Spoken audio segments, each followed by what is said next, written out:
Hello, colony.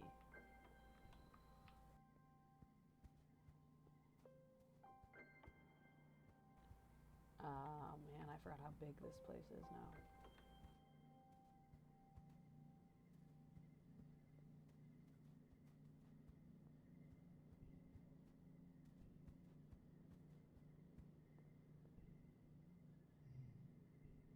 Can never remember. Alright, let's see. Ooh, my creativity's almost got a little boost there. How do we up our creativity?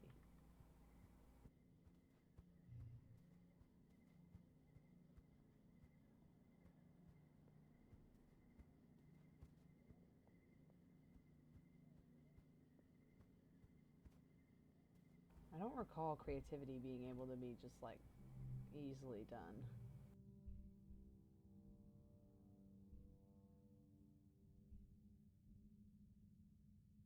Oh, there it is. +2 creativity. Okay, let's do it.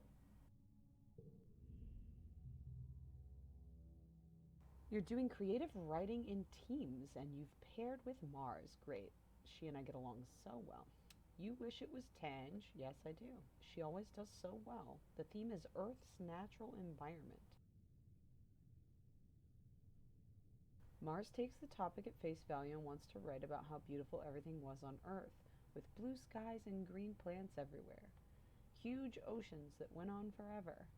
It always looks gorgeous in the carefully staged movies you've seen on holovids.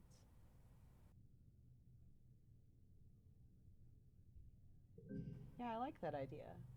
Mars takes the creative part of creative writing literally, describing Earth's lush forests and verdant plains from deep, jewel like oceans with a reverence bordering on the obscene. She's pretty passionate about it, so you let her do most of the work. Aww. Mars insists she gets to present it to the class. This too is a good idea. She's a born presenter. You aren't sure that it's totally based on facts, but it is received well by both your classmates and your teacher. Handful of kudos for doing well. Aw, that was the best interaction that Mars and I have had this entire game.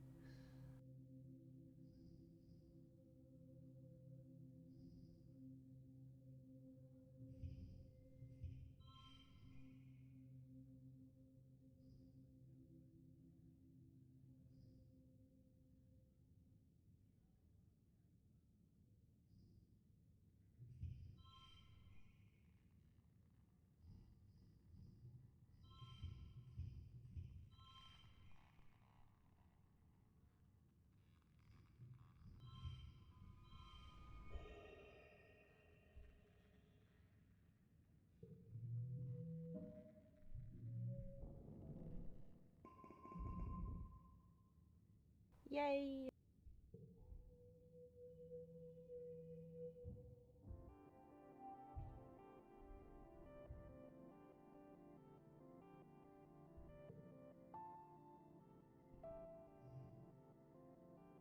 Oh, so close. Again. Tange flags you down in the hallway. Oh, Solana, do you have a moment? You go on expeditions sometimes, right? She asks. At least as far more than I do, or would never wish to, so would you mind doing me a favor? Of course I would. It's a small thing, really, and I'm to understand it's not terribly dangerous either. We'll see about that.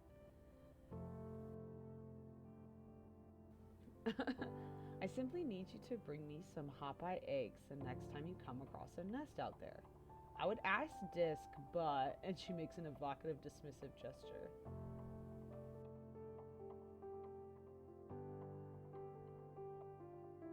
I'm curious why. For science, obviously, Tange replies. It's on a need-to-know basis, and you don't need to know. Fucking squeeze me? Just bring me some eggs, or you can tell the chief engineer why you're holding me back. Oh, the fuck no. She doesn't. I don't give a fucking shit. She does not get to talk to me like that.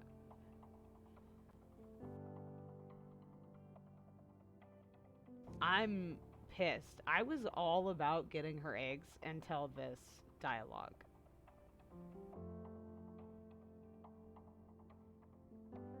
She fucking ruined it. I'm gonna say no. I'm not doing it. Especially because the way she just was so fucking dismissive about Dis. Like,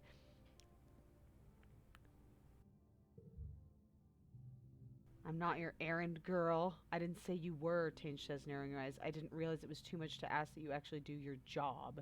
If you change your mind and find any Hoppa eggs while foraging, I do need them for my research. You might try looking in the Valley of Vertigo. No! I don't want to fucking help you. You're a bitch.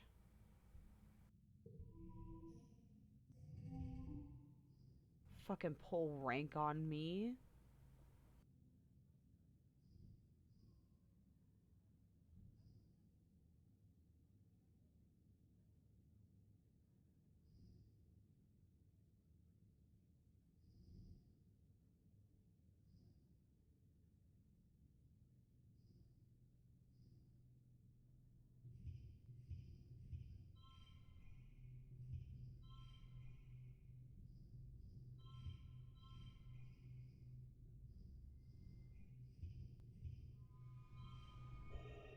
Ugh. God, that was a fucking negative interaction. Yeah, extra stress. Tange, bitch. I mean, I can't be that surprised. Her and Mars are new cards in the depot.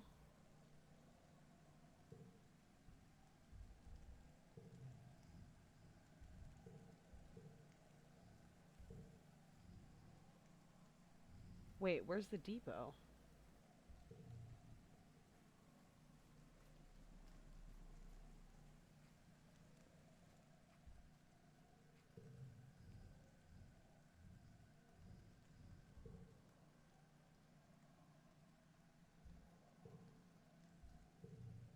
Hmm.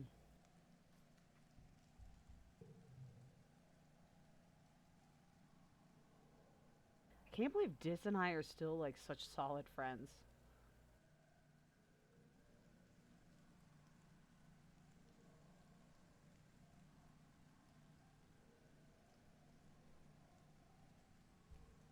Congruence is on here.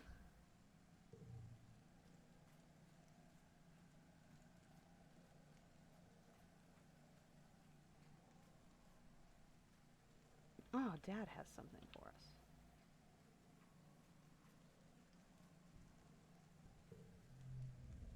You overhear your dad talking to one of the other cultivators. He seems to be upset about something to do with the governor and the people from Heliopause. I'm not surprised. When the other woman leaves, you have a chance to ask some of the burning questions you've had. Is Governor Loom some kind of space cop?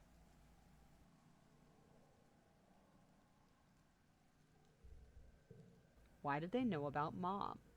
He looks startled and tries to muster a friendly smile. Oh, you overheard us, huh? Listen, Solana. He hesitates and looks around nervously as if afraid you're being watched. You're just gonna have to trust us adults on this one. There are things you're still too young to understand. Okay, I guess. Fine, dick. The Helios came here just like us, looking for a better life.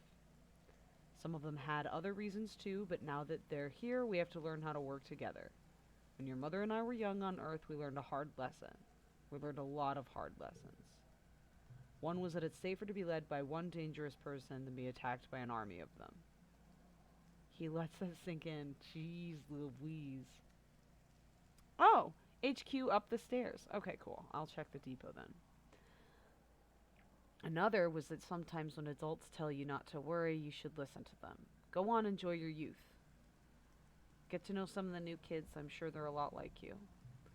Before you can say another word, your dad is called back to work. There's still so much done to rebuild the farms and the greenhouses, and maybe they aren't all that bad.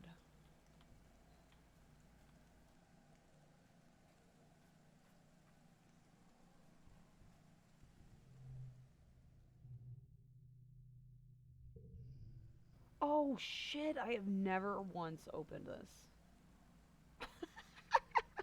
Supply depot. Cake.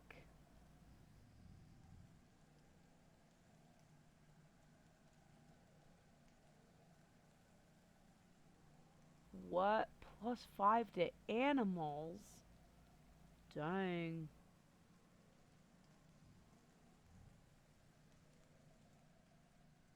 Autoplay the best hand? Shit. That takes that one mechanic out of the game that requires you to think.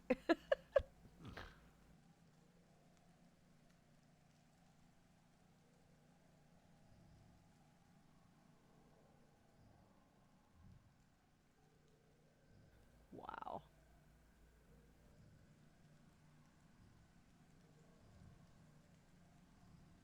Cool jacket.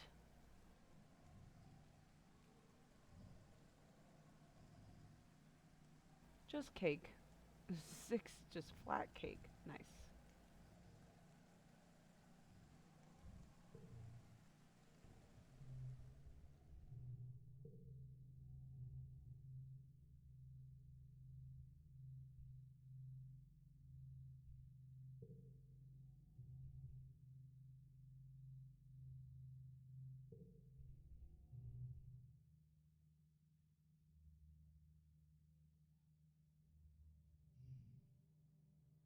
My organization is really low.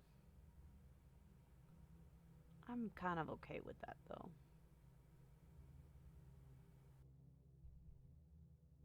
But I do want to be better friends with Rags.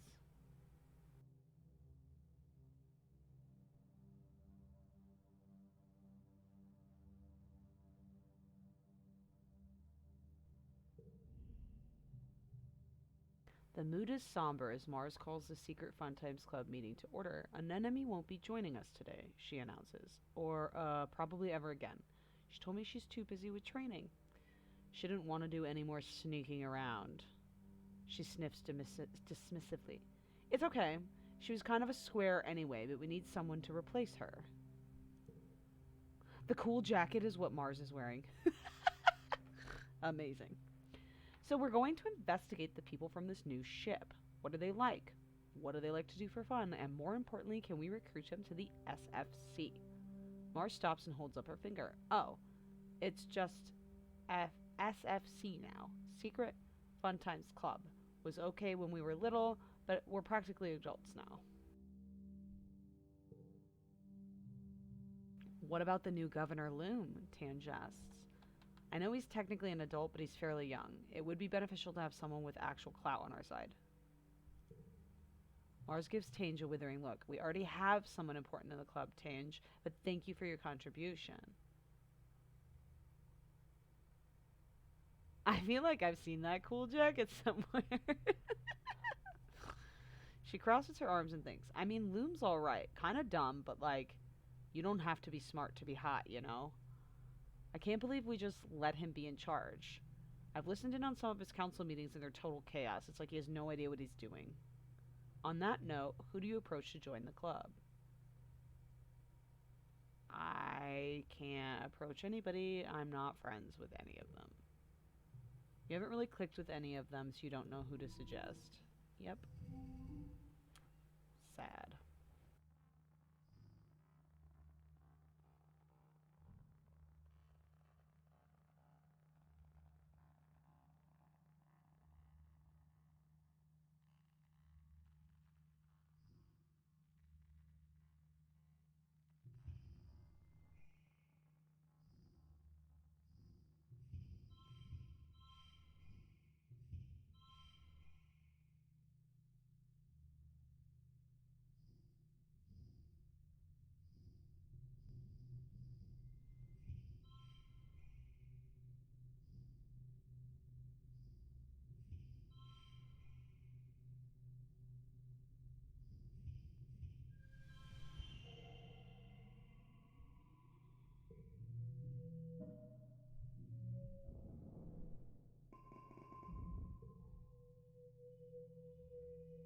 I liked that one. Let's do that again. Just wander around and make sure nobody else wants to talk.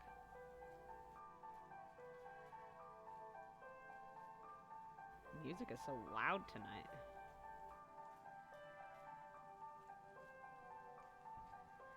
Can't believe Tange was a fucking bossy ass bitch to me. Puberty, I mean, she's not been very nice this whole time, I guess.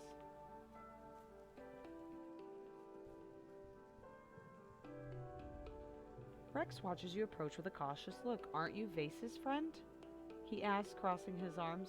He'll be mad if he sees you talking to me. What? Why? Also, I literally met Vase the same time I met you. Hugs incoming. It seems a little forward. Does Vase think we're friends? I don't think he does. No food, no weapons, no defenses. No wonder you were almost destroyed. I don't know what I'd expect, but I figured it would have been better than this. Don't worry, though, he continues. We're here now. We can protect you. What a fucking wiener. I don't need rescued, Vase.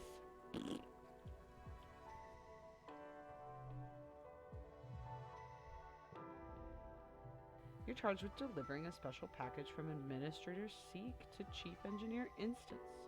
The wrapping is so fancy, Seek must have nano-printed the pretty handkerchief and ribbon specifically for this package. You can't help but stare, but Seek snaps at you to mind your business and get to work. Wow. Tange laughs when she sees you in the engineering holding Seek's gift. Again, she says, rolling her eyes. You try to hand her the package, but she looks like it's a stick of dynamite. Oh, no, no, no. I don't want any part of this, she insists. Just go through those doors and give it to Instance if you want to ruin everyone's day.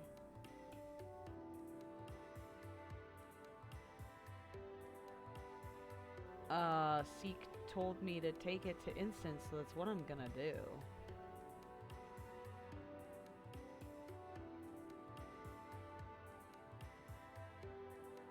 Especially since she was such a bitch to me about not delivering her stuff. Seems a little too hypocritical for me not to deliver this. Instance is obviously frustrated at being interrupted, and even more so when she sees what you're delivering. Oh, for really? She says, ripping off her safety goggles and pinching the bridge of her nose. No, I don't want it. You ask what she wants you to do with it, and she waves her hand at you dismissively. Shove it up Seek's ass if you can find room with the big stick they keep up there already, she spits. She leaves.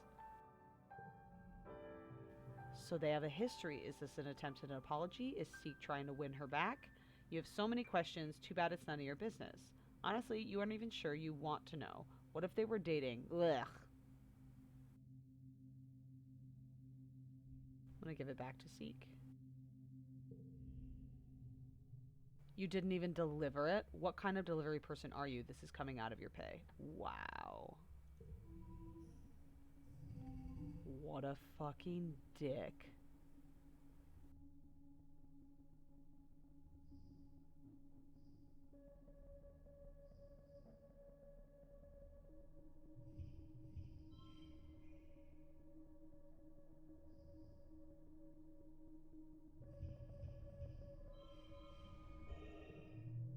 I think I wish I'd have shoved it back up Seek's ass, just like fucking she wanted me to.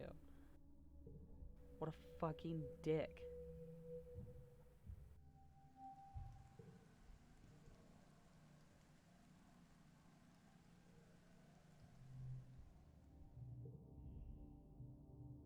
At the next FFC club meeting, Mars is frustrated that it's still just you, Marsh, Change, and Cal. So I talked to Loom, Marsh says, and then holds up her hands in her defense. Not about the club, okay? I know how to keep a secret. I just want to get closer to him, you know? She smirks. Long story short, Loom's a total idiot, Mars sighs. All he wanted to do was talk about the colony's going to keep winning and winning, and how he wants me to help him take Holonet vids for propaganda, like, oh, look, we're doing so good, yay. This sounds so familiar to me, I feel triggered. Mars scowls. I mean, first of all, yuck. Second of all, double yuck. He just wants to sit at his desk all day and pretend like he doesn't see what's going on outside. I can't believe I'm saying this, but he's actually worse than etiquette. Mars slumps in her chair and puts her head in her hands. What are we going to do about this planky nullhead? Let's overthrow him? I don't know enough to have an opinion. I think that would piss Mars off, or she would be like, "You're right, you're an idiot. Why did I ask you?" Like, she would just, like, double down on it. There's no point in overthrowing him.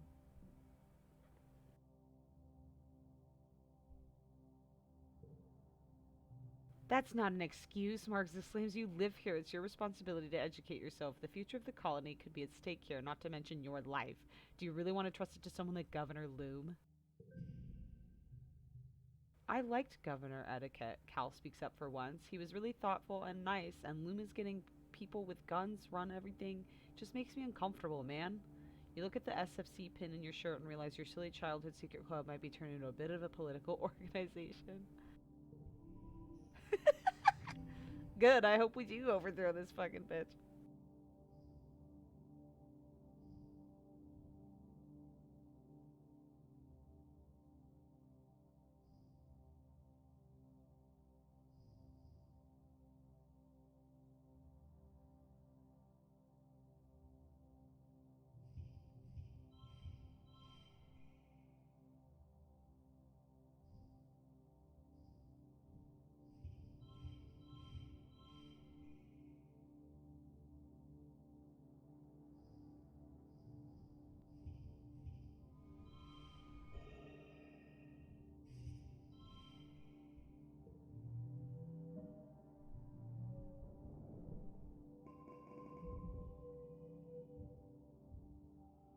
Oh no, the glow.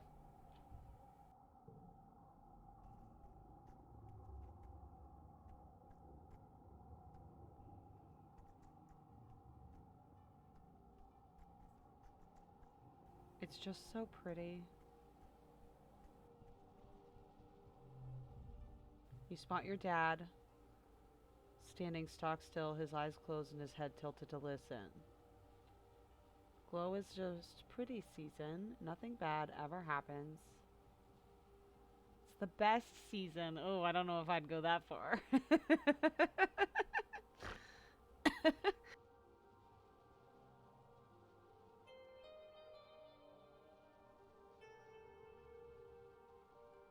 Hey, Gooseberry, Dad says, recognizing you just from the sound of your footsteps. Have you ever paid attention to the planet during glow? It feels different. He blinks, his eyes open. It's like a hum. Maybe from the plants. Heck, maybe the wormhole? Your dad is helping two bristle bugs who've gotten tangled in each other. Maybe they were wrestling. Your dad doesn't want to get into the details. He hefts the larger one and you carefully pull apart their bristling spikes, careful not to get jabbed. This would really liven up a January.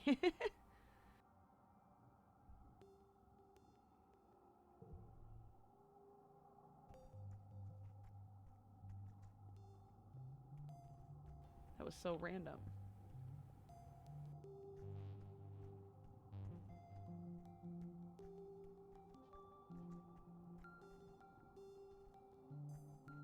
I think I'm gonna just relax this time. Dis looks up at the dark sky illuminated by the fungal glow coming from the forest. Do you think it's gonna make a difference? He asks, not looking at you. The soldiers, the walls, the explosives. They're gonna keep coming harder and harder until we're dead.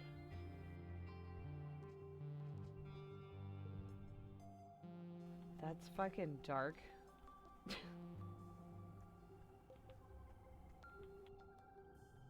These two are so close together. You and A Money watch a unit of Helio soldiers jog by with Face in the lead. Do you see that guy? She says. When they're out of earshot. He's kind of hot, right?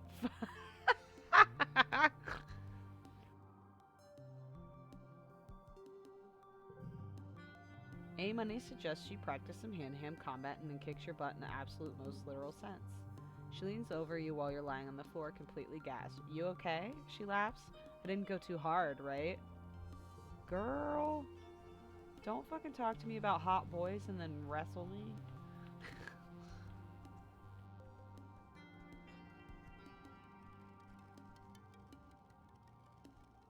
Okay, I'm gonna just relax, I think. Get my stress down before this fucking nonsense. Or there's really no point, is there?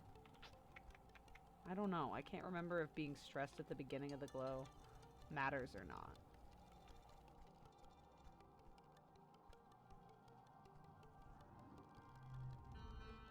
Cal looks troubled as you enter the gardens. Do you hear that? He asks, cocking his head to the side. Usually all the critters make more noise than this. I wonder what's going on.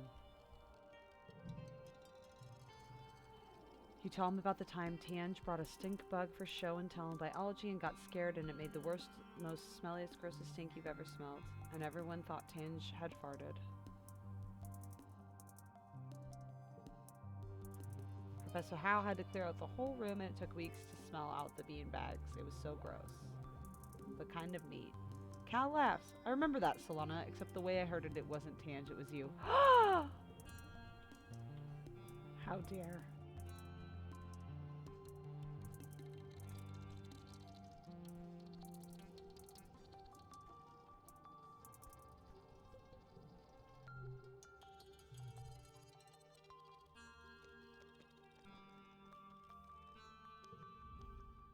You're in geophonics delivering a load of fertile soil that the surveyors have brought in from outside the wall. It'll go towards restoring the outdoor garden beds for the hardy root vegetables and native plants. Cal greets you and helps guide you. The hover lift looks heavy. I can take it from here. I can lift more than you. Cal looks doubtful. You don't need to. Seriously, don't hurt yourself, Solana. It's not a competition. Solana smash. You show those stacks of soil who's boss. Yeah, no one's ever lifted anything so well ever. You're the best at lifting heavy things. You flex your big muscles and look over at Cal, hoping he's impressed. He looks uncomfortable. Okay, he says slowly. Like I said, not everything's a competition, Solana. That upset him.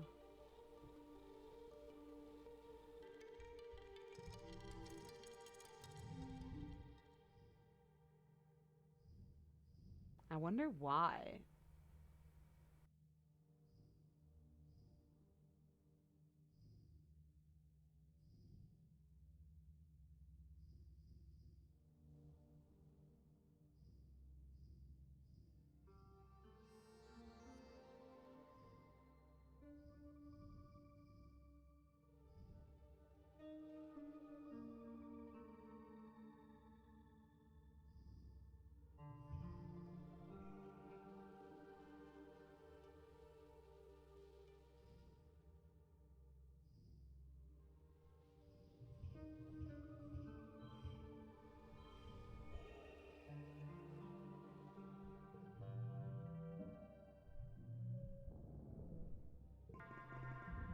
Here it is.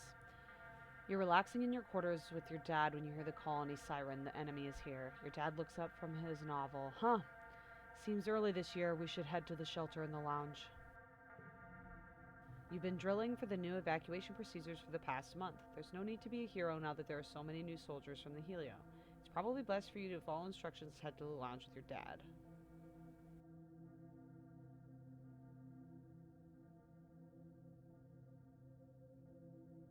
I'm gonna do what my dad says if he goes with me. The mood in the lounge is anxious, even though the colony's defenses are much better this year. Over hushed conversations, you hear younger children crying inconsolably. You look at your friends in the crowd. Mars and Tangent are here quietly reading something on Tange's holopaw. Cal is trying to entertain some kids with his juggling tricks. A few civilian kids from the Heliopods are here too, including Rex and Nomi. Vase and A-Money are absent, probably serving guard duty. You settle in to pass the time. Someone brings word that it's not a faceless out there, at least. You hear a few loud booms from the outside so strong you feel the shockwaves in the floor. People gasp and cover their heads, but nothing else happens. After the attack, Loom gathers everyone in the lounge and holds a big celebration for the soldiers. There's feasting and drinking and songs of valor, and as the party goes on, long into the night, some drift away into pairs or more. Mars and Rex keep dancing going. Even A-Money seems to relax, especially when the other cadets invite her to drink with them. Tonight, everyone seems convinced that this victory means the colony will be safe forever. Maybe it will be. You want to believe it.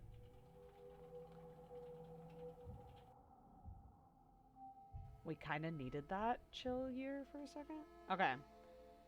So, I gained half a heart with most people I interacted with. Oh my god, we're 16 now. Look at all that stress.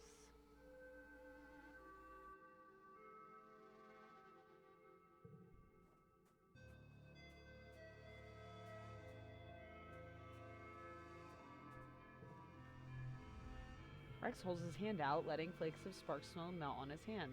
I thought snow was supposed to be cold, he says. Is everything on this planet warm? He sticks his tongue out, trying unsuccessfully to catch some on his tongue. You guys don't have to worry with us around, Nomi says proudly. It's super great, and we showed up right when we did, right? Now the colony can protect itself, and the people in the Helio who didn't want to be soldiers. Nomi gestures at themselves. Well, we don't have to be. Cute.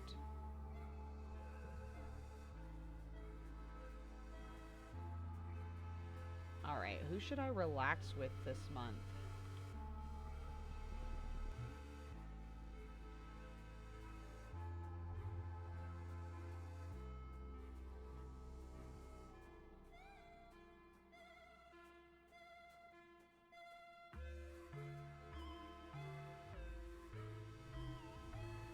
Hey, Sunberry, your dad greets you. Working hard or hardly working?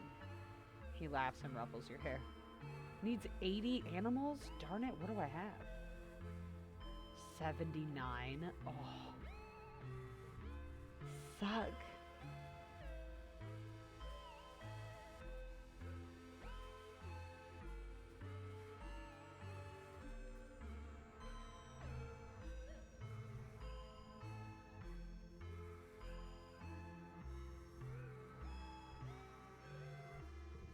Could hang out with Dis, but Dis is kind of a shit.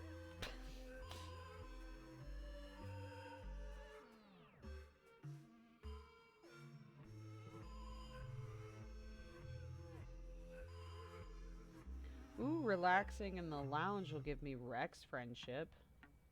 Let's do it. You spend several hours a day obsessively checking the local holonet for updates. With so few people in the colony, social media can be very dead. It feels like you're talking to yourself sometimes. Try to start a few conversations, but people are busy at work or school.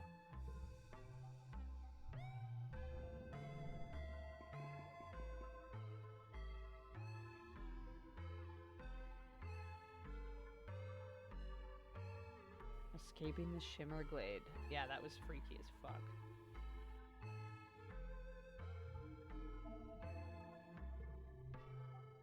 The sun rises after the glow, heralding the new year. It's your 16th birthday. You wake in your new quarters, blinking into the watery sunlight. Dust motes float through the air, and you take a moment to enjoy the perfection of your bed while you listen to the sounds of the colony waking outside. So much has happened in 1 year. Just a few short months ago, you thought your life was over. Now it's better than ever. There's plenty of food, the colony is safe, you even have your own bedroom.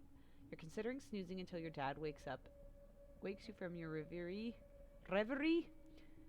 and it is interrupted by someone banging on the door. It's A-Money. She bounds into your room and wraps you in the biggest, rib-crackingest hug possible, lifting you off the ground. Happy birthday, friendo, she exclaims. Am I the first? I ran all the way here so I could be the first. Oh. Your dad wakes up shortly after that, and you order up your traditional birthday breakfast feast. He gives you a big squeeze hug and tells you he's proud of you. Aw, A-Money came and hugged me for my birthday. That was amazing.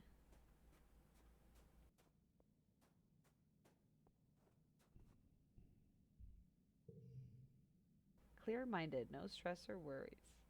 I guess A-Money is my best friend after Tange.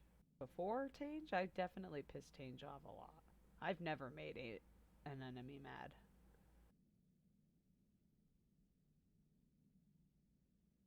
He nougat, so cute.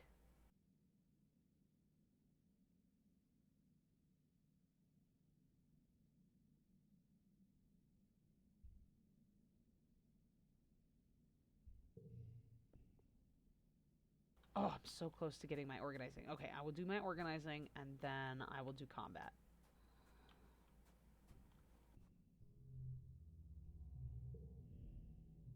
Oh god, look at these two douchebags. Alright, you're trying to find Administrator Seek to ask about something and accidentally stumble into the meeting that they're having with Governor Loom.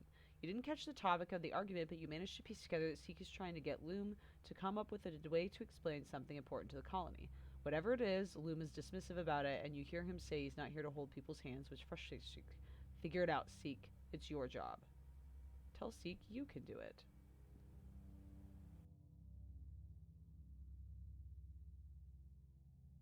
I feel like they're gonna be fucking pissed if I volunteer.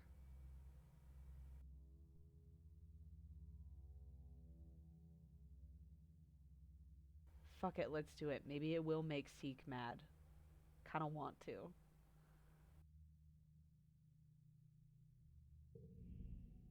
You wait for Loom to storm off like he usually does, and you approach Seek while they're massaging their temples. You offer to help Seek with their problem, whatever it is. They sigh. The governor isn't used to how things work around here, they admit slowly. They clear their throat and look around to make sure he isn't nearby. Nor does he have any real experience at running anything besides a squad of gun-toting soldiers. He doesn't appreciate the work of civil servants like you and me, Seek continues.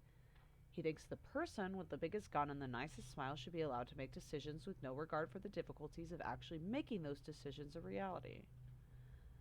They sigh. Perhaps it needs to be a more deft touch. I already have Mars working on softening him through social media, though she's quite rebellious. I could use someone I trust in the position. Unlocked administration in command. Cool. And yeah, I'm not rebellious. Look at this. Look at my good girl.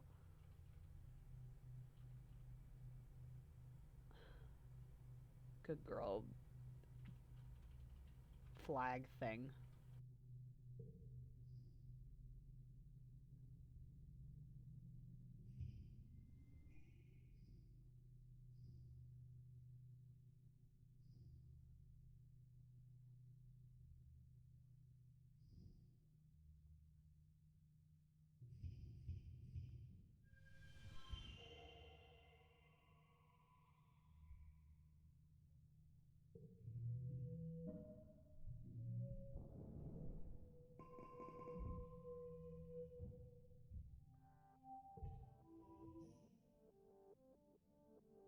Equip an additional gear. Fuck yes.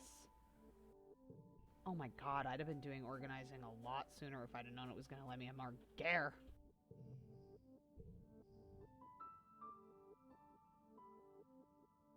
I mean, the plus 10 to combat challenges is really big, but plus 1 to all challenges is good too. We need more gear.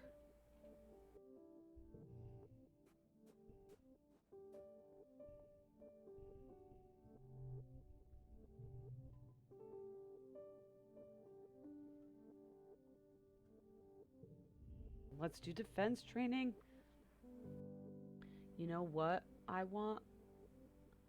Kind of how to get it, maybe? What?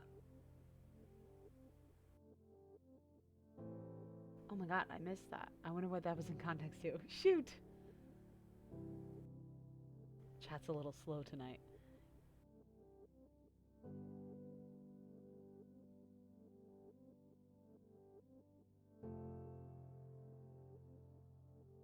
Rhett has set up some sort of final battle for those of you who are ready to prove that you've learned everything you need to know about self-defense. It's a gauntlet that tests a combination of skills. Physical fitness, perception, weapon skills, and hand-to-hand combat. You and Vase are paired to face... I'm on run 9, still finding stuff. Oh, wow. That's a lot. 9? That's cool, though. That replayability is really great to hear. You and Vase are paired to face the gauntlet together. At the end, he'll be your grappling partner. You'll get a certain number of points toward passing the class to demonstrate correctly, and a large chunk of winning the combat portion. Accrue enough points and you pass. It is possible to pass the class while losing the final combat, but it'll be hard. Vase smirks at you as you take your places. Rhett blows the whistle, and the both of you set off through the obstacle course. You're neck and neck as you navigate the knee-deep water, bounce through puff shroom mats, climb a lockout tower, and other feats of physical fitness. Your perception is tested as well. An automated turret lobs beanbags at you, each hit adding time to your score. Vase has you solidly beat in the firing range portion, so you go into the final combat with a point deficit. You need to defeat him in order to get enough points to pass. Wrestle! I'm gonna mess him up.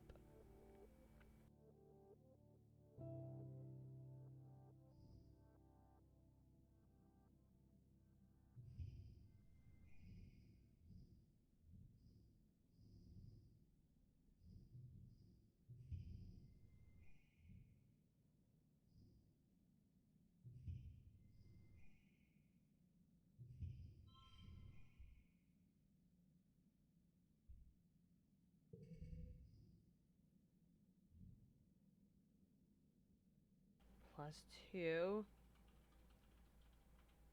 from gem cards. I don't have any freaking gem cards out.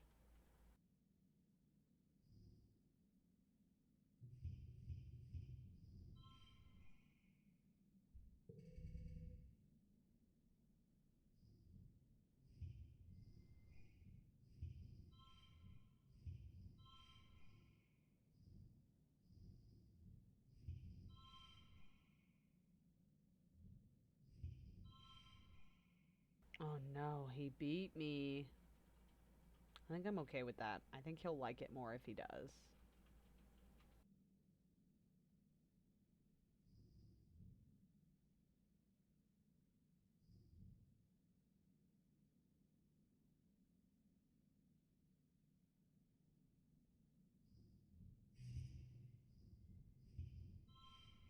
Can't do it. I think I'm gonna give up. That sucks.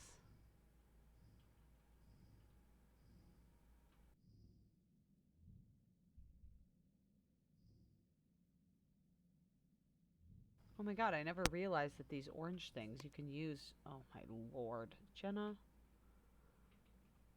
you've done 6 playthroughs? That's amazing.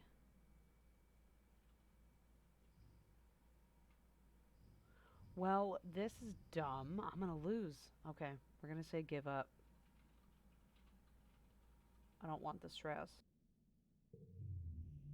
Defeated. Face grinds you into the mat, humiliatingly so. It's no contest. He's stronger and meaner. You have a lot of work to do to beat him next time. Face, of course, gloats as he accepts his accolades from Rhett and gets invited back to help with the class. He smirks and points at you when Rhett says he needs help with less advanced students. What a dick. I'm gonna fuck him up. I guess letting him win fucking increased our friendship anyway. But I didn't get any points for that. That was a wasted month. That's never happened. They usually give me points for losing at least. Wow.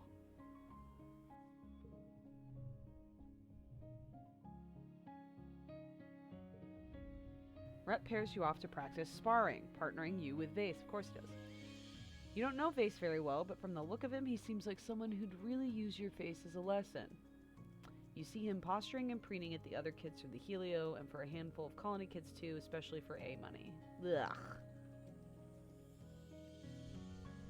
Fight honestly, fight vicious and dirty. No, I want to beat him for real.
Fucking suck it.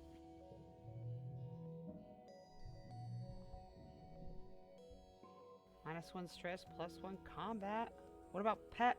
Animals. I should get a +1 to animals. Vase wasn't expecting much from you. His bravado crumbles with the first few seconds, but those seconds of overconfidence cost him. You quickly get on the offensive, and clearly defense isn't his strongest skill. You get him to the mats so fast it's embarrassing. When you let him get up, he stalks away without even saying a word. -2 friendship? Holy shit. So I got friendship when I gave up and he won, and now he hates me. Flirt with an enemy. I'm gonna oh no. Okay, we have to think about this. If I flirt with an enemy, it's gonna make him even madder.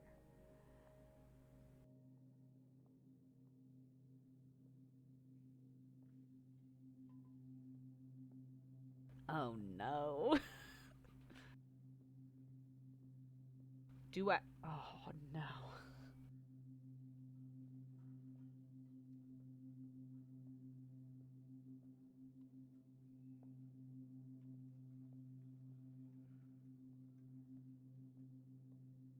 Just how petty are we? Pretty petty.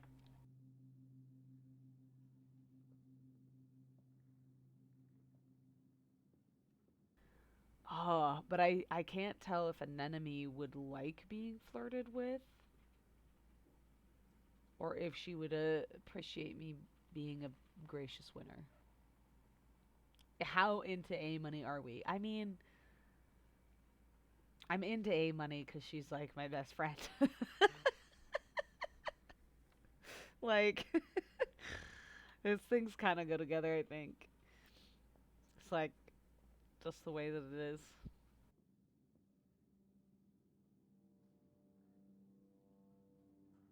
Oh, I'm kind of sad that, like, beating Vase sucked.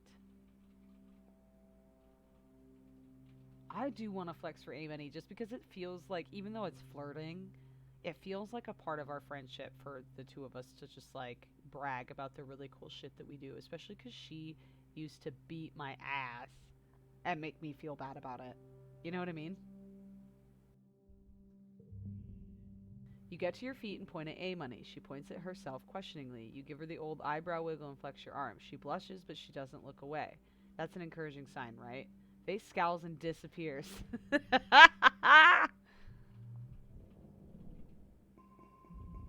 But also, like, it's not even just flirting. It's kind of teasing her about how much of a crush she has on this fucking dill hole and how I can fucking lay him out. You're woken by a buzzing in your hollow palm. Oh, is this another one of our weird, scary dreams? You rub your eyes and ponder the thickness of the air seeping into your bedroom through the open Verdana door. It's ominous but beautiful. The seasonal pale pink haze is turned into a deep fuchsia. Scintillating silver sparkles floating through the air. The shimmer. Thankfully, you've all been inoculated since the shimmer because it looks like you had a bad year for the airborne spores. To be safe, you stay inside and seal your doors and windows tightly. You spend the time playing holly games with your dad. After a couple days, the pollen fog passes without incident. Good. Mid pollen. Let's go check on Dad. See how he's doing. Oh, Dis. You find Dis sitting at the mouth of one of the wall's drainage sewers. In wet season, excess rainwater is diverted out here so it doesn't flood inside the walls. In the meantime, it looks like Dis has set up a little base here with pillows and a stash of snacks. His alien communication device hisses with static. He looks up from his holoscreen as you pop your head. Hey, Solana, he says quietly. He's gonna drown in there. What are you playing? You haven't heard of it. I made it myself. That's not what I asked. Fucking ass. You squeeze in an arrow drain and sit down next to him. On his holopad is a picture of Mars, and you watch him drag a match from the sidebar and drop it on her face. Little animated flames wiggle over the picture, leaving parts of it looking charred. It's crude, but you think you get the point.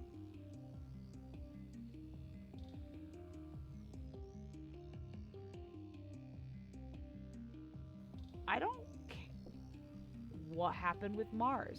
Dish shrugs. Same things that always happen, he says. He resets the game, then drags a bomb from the sidebar onto the picture of Mars. It explodes and the picture disintegrates. She booked my name down for every appointment with the nanoprinter because she thinks my clothes are always torn up and dirty all the time. So I got in trouble for wasting resources. I tried to tell them it was her, but Mars never gets in trouble. Everyone likes her. It's fine. I don't need anyone to like me, but I do care if they hate me. I hate them. Where did you learn how to do that? You fucking psycho. It's pretty simple, Dish says. The light from the holoscreen reflects in his eyes and he looks at you in the gloom. People on Earth used to make this kind of stuff all the time. I have a lot of time to learn new things. Dish goes back to playing his game, content to not talk to you. Early 2000 Flash games. Why don't you just talk to Mars instead? Dish snorts. Yeah, right, he says. Talk to Mars? No way. She'll make fun of me even more. Why should I bother? I don't care. Then why are you burning pictures of her digitally, you fucking psycho? Your dad takes a big, deep breath. Ah, this is real living, he says grandly. Sometimes I wake up thinking we're still hurtling through space in the strato, and I'm just so jazzed when I remember we're here on the red planet. I think he has like a writer on that thing. I don't fucking know. Yay, I can help Dad with the Your dad is running some kind of test on the tripits. He's playing different chords and trying to see if they have a language or if it's just making indistinctive animal calls. You help him by holding up random objects and trying to determine if the sounds map to any understanding of what they're seeing. They're either saying kill all humans or Linguini sports ball, your dad says, staring at the readout. I can't be sure. Stick figure fighting games?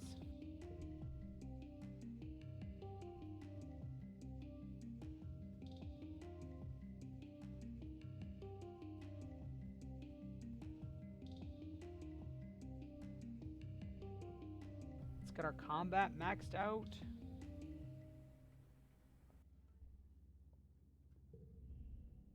Security Chief Rhett interrupts your afternoon training to address the group. Amity perks up. This seems important.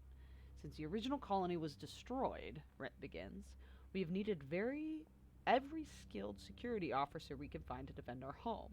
And now with Governor Loom's blessing, age is no longer a requirement. We're looking for young recruits to join the ranks of the defense squads. This is a serious job. He punches his hand for emphasis. You'll be soldiers, not little kids learning self-defense or peeing down from the safety of the walls. You will be in danger. You will need to be brave and know your way around a weapon. Step forward if you think you have what it takes to defend our colony.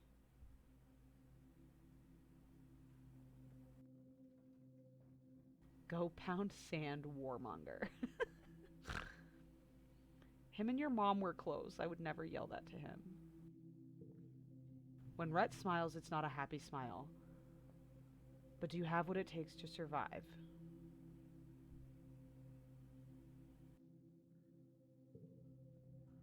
Yes, I do. Okay, you're in. See you at dawn, recruit. Aw, he's so sad.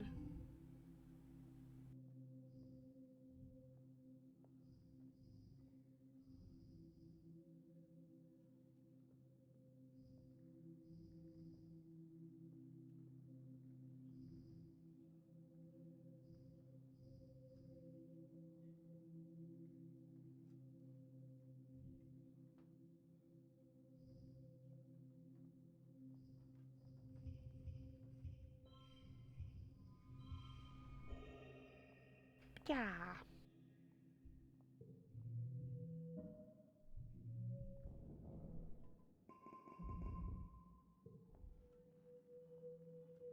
So close to our next perk. The late pollen. You spot Cal among the herd of float cow, gently pushing them around so he can milk the ones that seem to float lower than the others. Hey, Solana, he says, reaching under one cow and squeezing a stream of blue milk into his bucket. You ever had moon juice straight from the tap? It's something else, let me tell you. Nope. Don't want that. God, he's getting weird, you guys. He's always been a little weird, but I think it's getting worse. Let's see if we can talk to Vance and maybe he'll be a dick. You catch Vase while he's taking a break from training. Did you see that? He asked, taking a long pull from his canteen. Nearly got my shit handed to me by an enemy. Hell, man, she can kick my ass any day. He whistles and then lets out a little laugh. Got her in the end, but hell, what a fight. I love a woman that can hold her own. You didn't like when I handed you your ass. A-Money takes a big pull from her canteen, sighs, and rubs back her hand.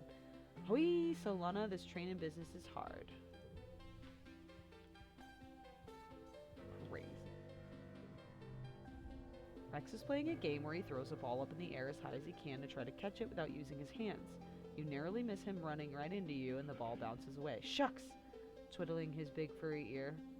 I was on a roll. Did you need something? Nope. Nope, nope, nope.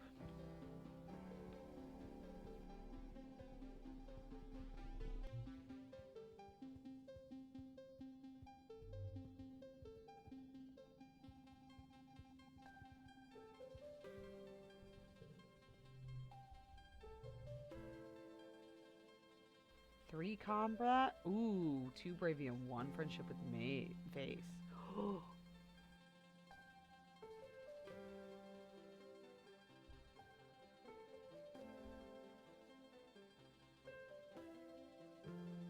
I want to max out my animals, though, too. Something unexpected is waiting for you in the self-defense class today. A fully grown manticore. When the shock wears off, you realize it's chained down so it can barely move at all. Its growling and chittering may be muffled by a muzzle, but it still makes your guts go liquid with primal fear. You walk over with A-Money and Vase, who are standing at a safe distance away. A-Money seems leery, but Vase is considering it with his usual bravado. We're supposed to observe it and figure out its weaknesses, Vase says, leaning in for a closer look. I don't know. It looks so tough like this. It's just an animal. A dangerous animal, A-Money adds. Be careful. If it breaks loose, Vase scoffs and reaches towards the manticore. Instead of attacking, the chained beast flinches away and gives a high-pitched whine, trying to get away from Vase. You notice that it's bleeding from a bunch of places on its hind end, pockmarked with burns and scrapes. You've never seen a manticore look so pathetic. I think this is fucked up.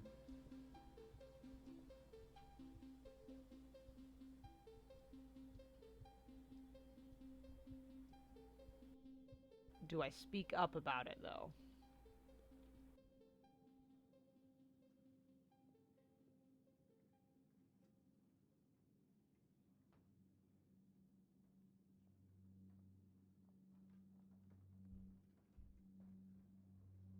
Standing up for something. Testing on animals. Fucked up.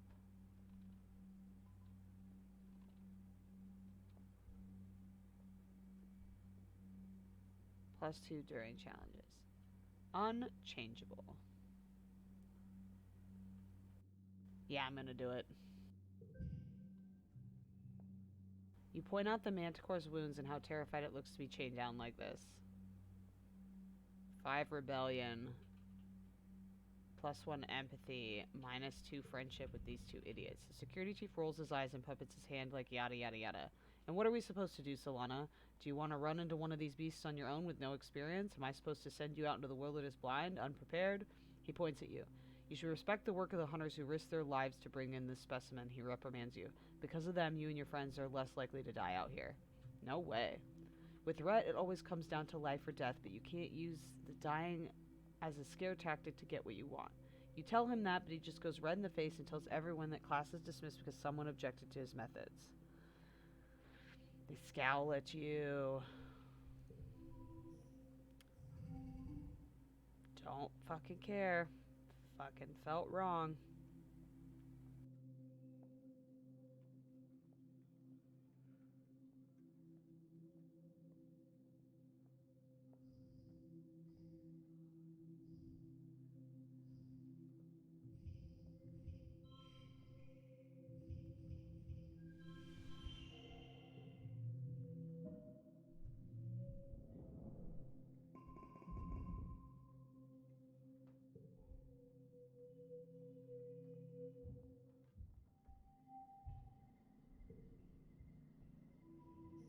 Got my new perk. Draw an extra card at the start of the challenge. Effect stacks. Amazing. Cool. Done with combat. Fuck that shit. That sucked.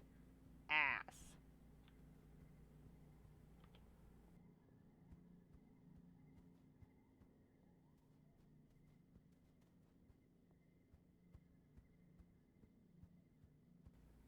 I'm not even mad I lost 2 fucking hearts with those assholes.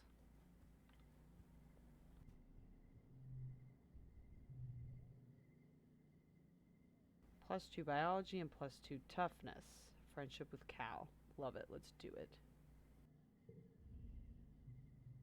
It's a proud day for your dad, but a little sad too. He greets you at the gate of the gardens and gives you a big hug. If only your mom could be here to see you, my little tomato. She'd be so proud of you following in her footsteps. Well, he says, holding you at arm's length to get a good look at you. Let's get a move on, shall we? I may be chief cultivator now, but that doesn't mean I can't spare some time to teach you how things work around here. We do more than shovel dirt, you know. Finally, some real farming. Your dad shows you around the fields and the geophonics domes. You'll mostly be working in the fields with the mature earth crops like the potatoes and the corn, though sometimes you'll need it on the inside, working with the hydroponics from the heliopause. He frowns. We'll figure out how to farm these native plants better, though. We owe it to your mom to try. Aww. You spend the rest of the day pulling weeds and watering plants. You're dirty up to your waist by the time you're finished, but it's good, honest work. You're proud and able to do something that helps the colony. Cal gives you a high five and invites you for a cool drink in the cafeteria. All other agriculturists join you. Of the places in the colony you've worked, geophonics is the most like a family, because they've always been your family thanks to your mom and dad. Aww.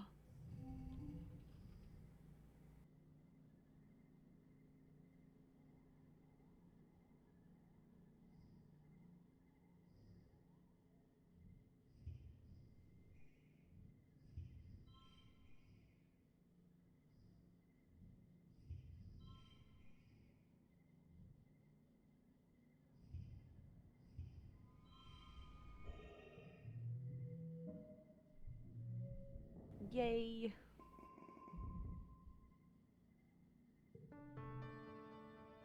It's Venturnalia! Everyone's in high spirits as you decorate the colony square. The great tables are piled high with food, groaning under the weight of heaps of roasted and steamed vegetables, barbecued meat, stews, carafes of mulled cider, and cakes dripping with frosting and sugar bug syrup. You gather in the colony for the usual speeches. Loom takes the stage to fanfare and applause. Hello, hello, people of Venturma, he exclaims over the din. Happy Venturnalia! What an idiot. Fucking hate this guy. Takes a big theatrical breath. Do you smell that?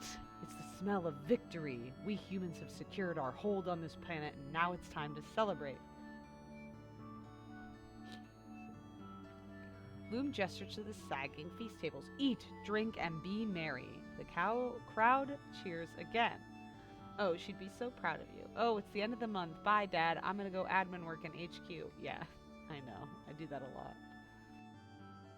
After the council members each give their annual reports, everyone starts clearing the square to set up for the games. You feel the pulse of a new hollow message in your palm, and you open up to read. Happy Venturnalia, there's a secret present for you at the table. XOXO, your secret admirer. You rush over to the feast table and spot a wrapped present among the roasted vegetables. You have a secret admirer?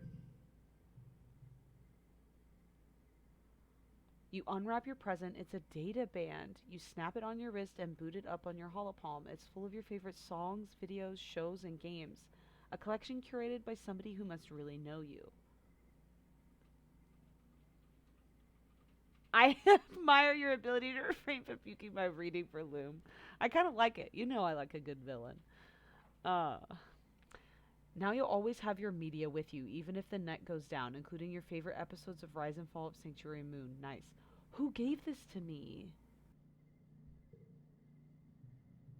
Somebody that helped set up. I bet it had to be Cal. You search the whole poem for any hint of who could have made it, but you can't find anything. You'll have to ask around, but later the games are about to begin. You assemble with the other kids for the annual games. What do you do this year? I don't want a Xeno Rango. That sucked last year, and I keep speaking up about the animal cruelty.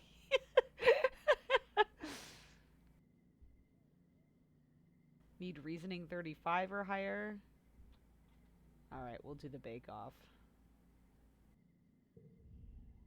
You join Cal in the kitchens. Yay!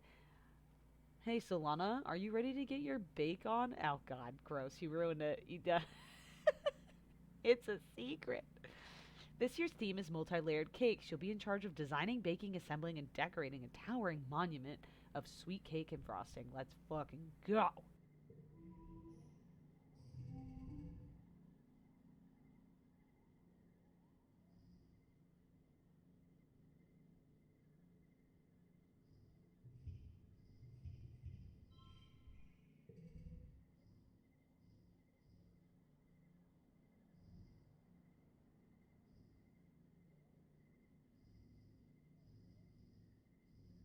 Hmm.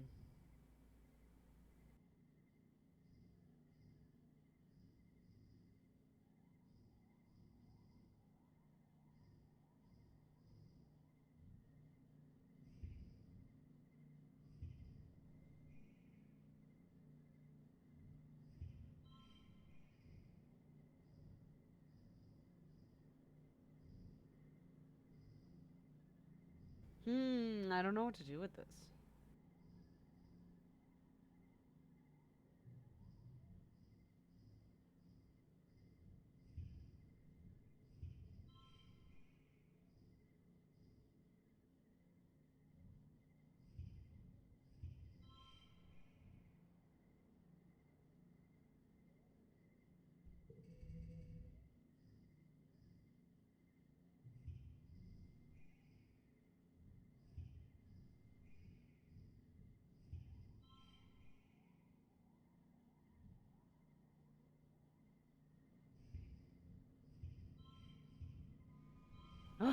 Close.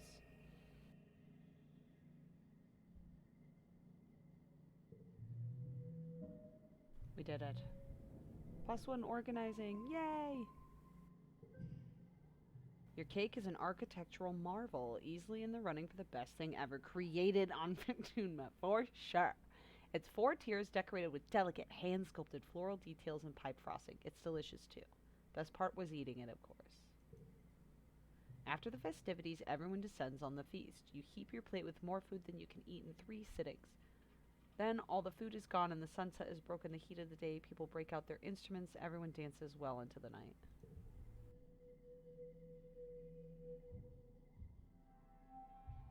I love that for us.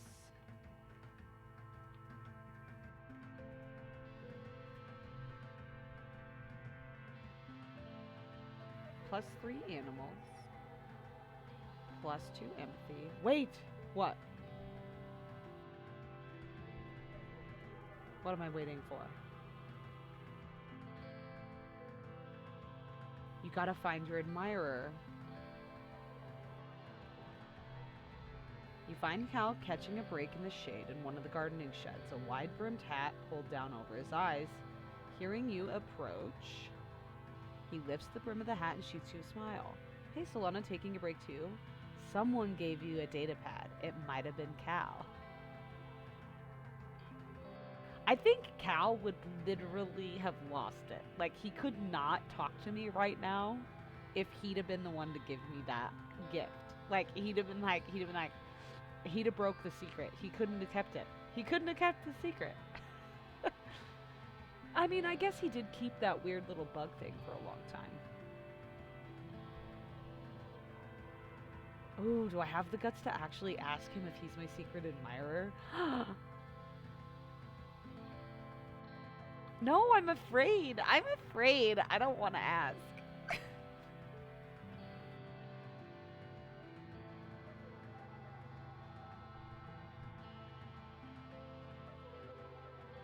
Honestly, it could have been any of them. It was probably Dis, though.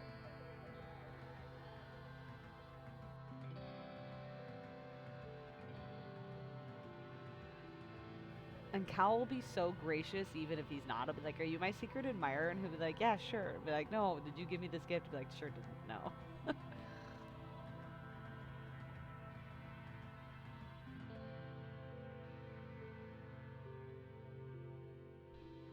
I'm so nervous.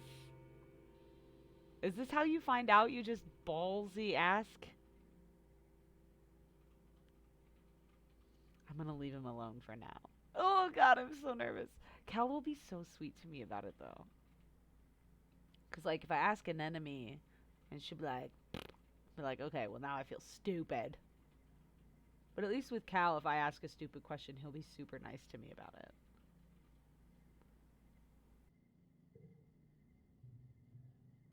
Cal tits his head. You're what? Guess not. Knew it.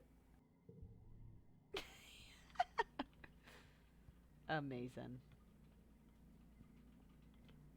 Okay, well, it's definitely none of these idiots. It's gotta be between an enemy, Tangent, and Dis. And Tangent and Dis have a higher friendship. I don't actually see Dis, though.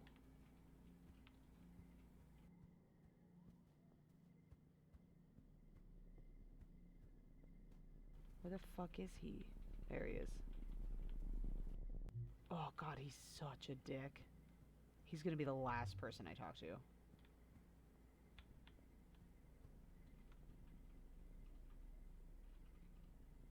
I feel like A Money would have like punched me and then like just snapped it around my wrist. I don't think she'd have hit it.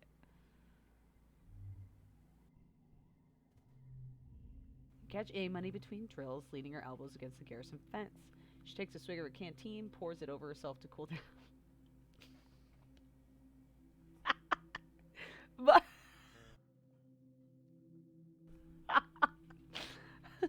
hey, Solana, she says, shaking out her hair. What's going on? Somebody gave you a data pad. It might have been A Money. We love a field shower. It's fucking excessive, is what it is. I don't think it was A Money.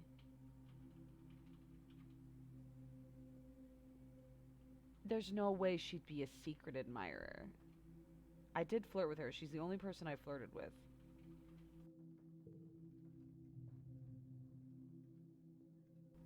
A Money goes red as her hair. I mean, would it be weird if I was?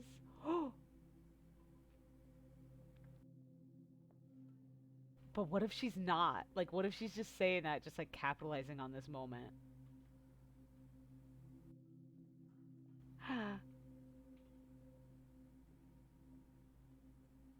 A Money's into me. Oh, Vase is gonna be so mad.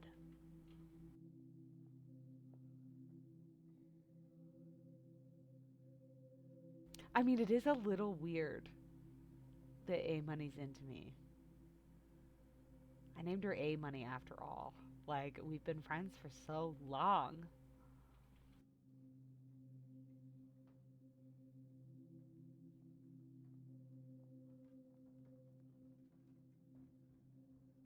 Oh no, what do we do? Do we like her too? I don't know if this was an admission of like or not. She's like, would it be weird? God, children are fucking the worst. Psh, like that stops people.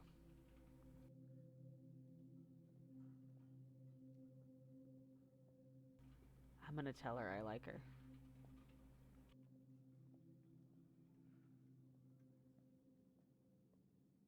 Her mom's gonna be real weird about this, you guys. Oh my god. Our parents are gonna be way weird about this. It might not last. Vase might steal her from me. Her mom is weird about everything that would not be new. Yeah, okay. A Money looks surprised. Wait, really? She says.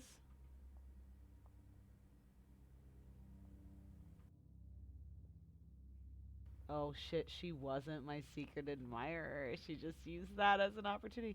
She's sitting here sweating because you've just been staring at her for the last minute. I'm gonna let the moment pass. Like, she asked me a question and I answered it.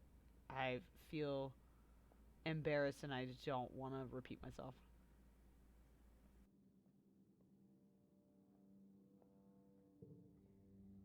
You and A Money stare at each other for a few more seconds, neither willing to make the first move. Eventually, she says she has to get back to training.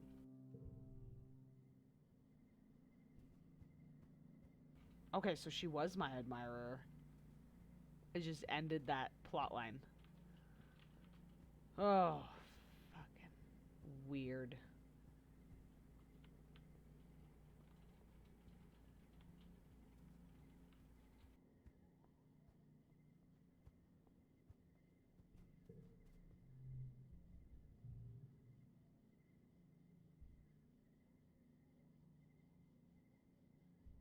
Toughness and animals. This is animals and empathy, which I can out.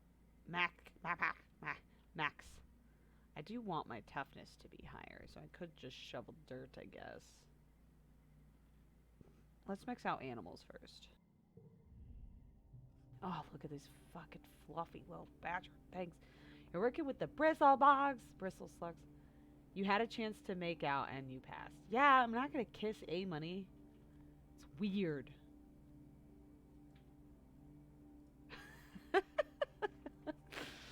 You're working at the bristlebugs this week. There's a whole herd of slug, seal, porcupine beasts lumbering through the fields and rubbing against their scratching posts. You walk right up to them. They don't mind at all. They're so cute.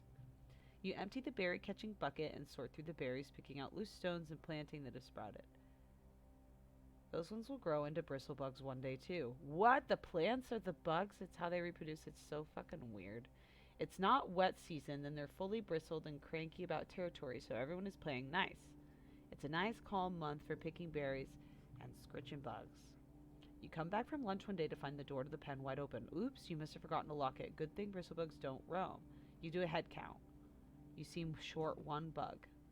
Luckily, they aren't very stealthy. There's a glistening slime trail leading towards the ruins of the stratospheric decorated with little clusters of berries. Track it down. You easily find the bug. It's gotten itself wedged between two panels, sticking back and forth in the most perfect scratching situation possible. You laugh, fill your shirt with the berries like a bowl, and gently nudge it back towards the herd. It's slow going, but eventually everyone's back together again. Good work.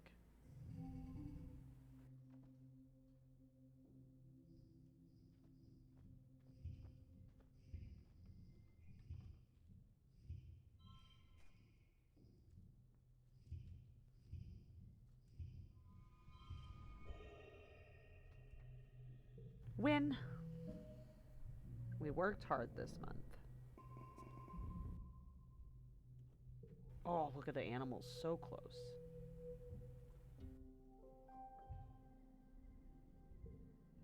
Late dust.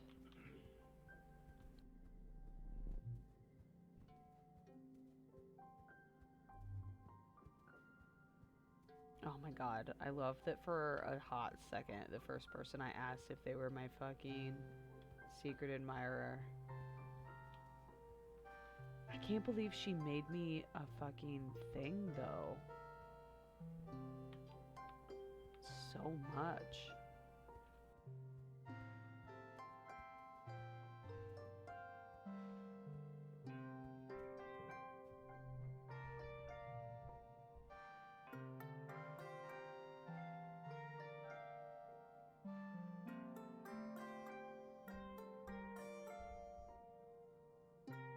+3 animals is a lot.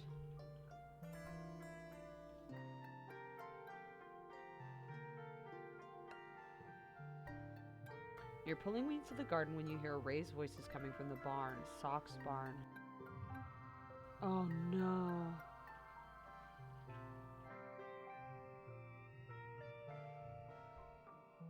Cal is standing in the front of the doors, blocking Vase from entering. What do you mean I can't go in there? Vase spits. What's this colony's top secret clearance now? You just can't, okay? Cal sputters. Vase tries to get around him, but Cal wedges himself between Vase and the door again. Why do you need to anyway? Vase shoves Cal hard. I'm on patrol, nullhead. I don't give a shit what's in the barn. But all of a sudden I care a lot about what you don't want me to see in there. Cal shoots you a look of pure fear. Socks must be out of her box. What do you do? Oh, I fucking hate Vase.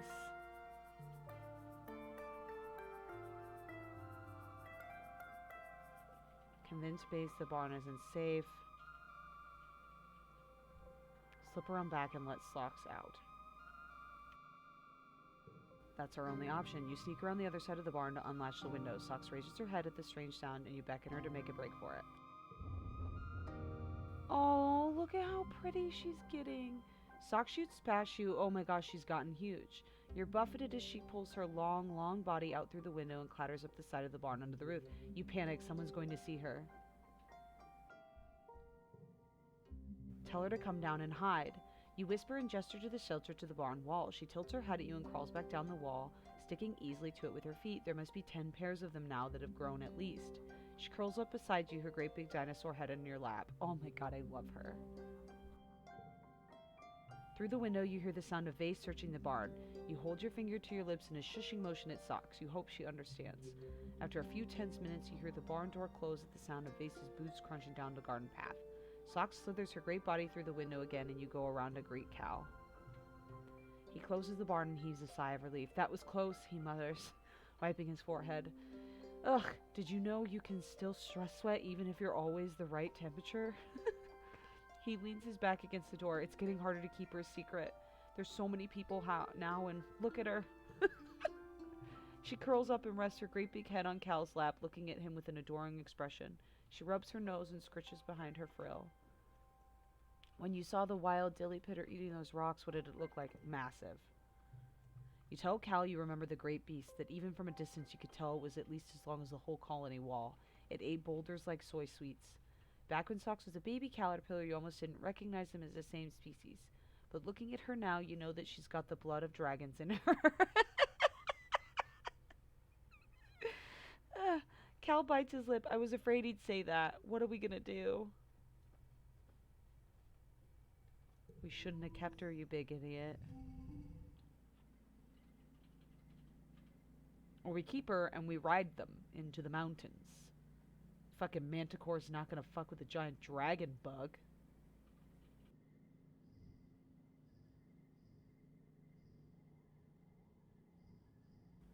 +1 to mental blue cards. Okay.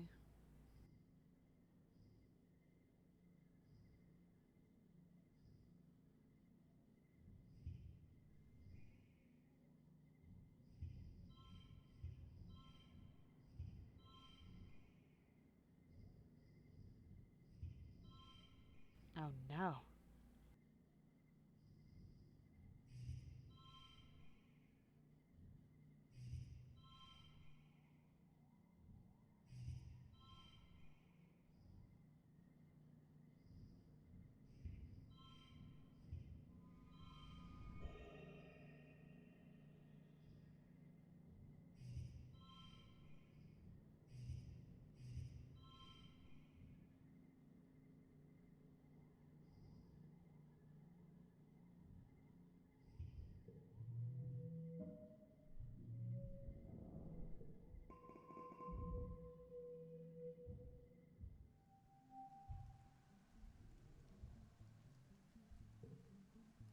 Ah, yes, the early wet.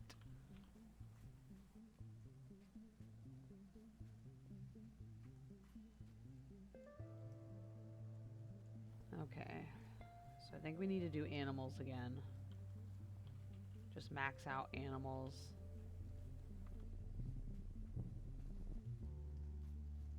A baba fruit.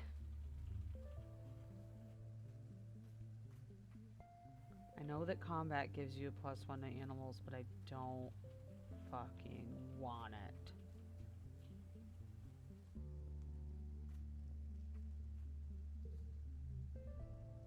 Cal's at the door to the barn pulling a pair of stretchy gloves. Palamona's calving, he says by way of explanation. I gotta get in there to make sure everything's going okay. Do you need me? Nope.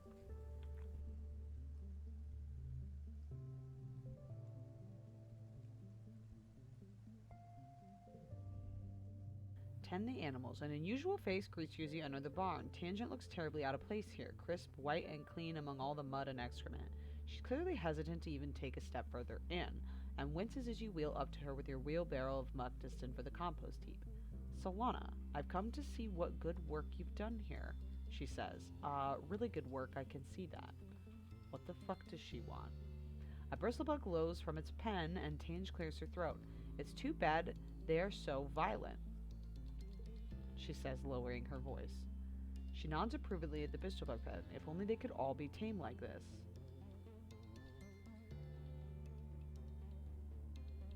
You have a point? Of course I do. She huffs. It's called making conversation. No, it isn't. This fucking sucks. You're talking at me, you dumb bitch.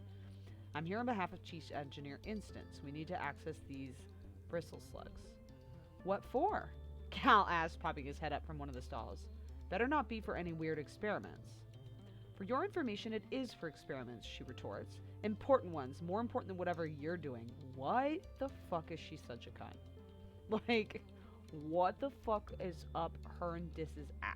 The two of them have sucked so much, and their descriptions as children misled me, and I regret that I am so close to them both. We need a living vertumen creatures to incubate new anti-venom. I need samples, skin, hair, blood, flesh, eggs, teeth. Cal throws his rig to the ground. What? No way. I'm not letting you take their teeth. What's wrong with you? Tange rolls her eyes. Oh, you can't just breed more or capture them? Isn't the whole planet full of animals out there? Why is there so much animal cruelty? She turns to you. Solana, come on. If we develop a new anti-venom, it'll keep our explorers safe. I'll even name it after you. Or him. Whatever.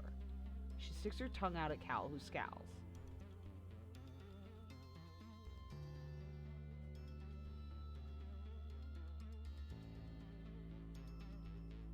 I feel like no. I'll have to ask my dad. Perfect. Love it. Gonna answer that.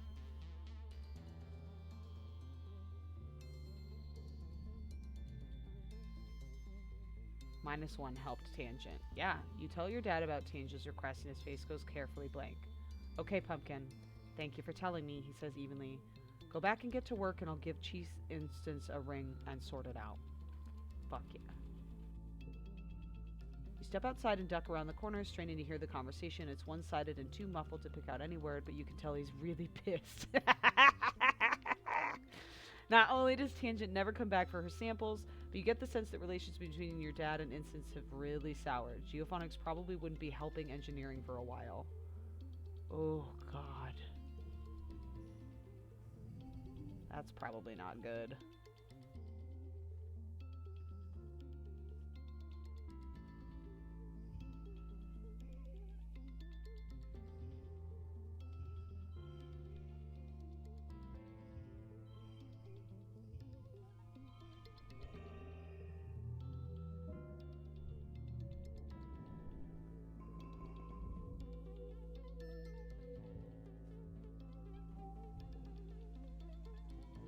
New perk. Upgrade pet carts via relaxing in the park.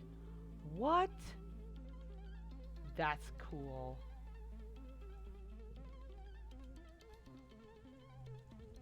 You spot Cal heading towards the barns at the far end. Hey, Solana, he waves. Hey, how's Socks? Cal's shoulders the sack he's carrying. Yes, I am best at animals. Bringing some food to Socks, he says, looking around to make sure no one hears. Do you want to come with? Yes, I fucking do. You enter the barn and Socks slithers down from the rafters with her many feet, both lengthwise and anatomy-wise. She trills happily when Cal pulls fist-sized rocks from the sack. She tosses them into the air and she snaps them out of the air, pulverizing them in a shower of gravel with her massive jaws. You even do a few as well, watching her cavort around the barn making chittering noises. I have a little while to go before I can get back to work. What should we do? Let's teach Socks a new trick.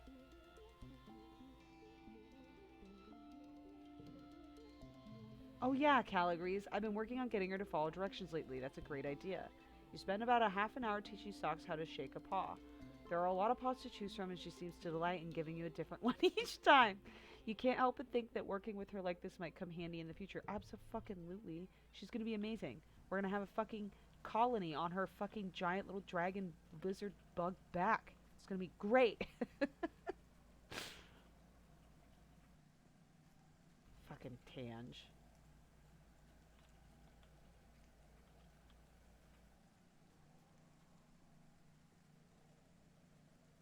Like, if she'd have just been chill, like, I know we slaughter some of the animals. Like, she literally could, we eat some of them. She literally could have waited until, you know, to study them until a more humane time. Okay, biology. Let's see.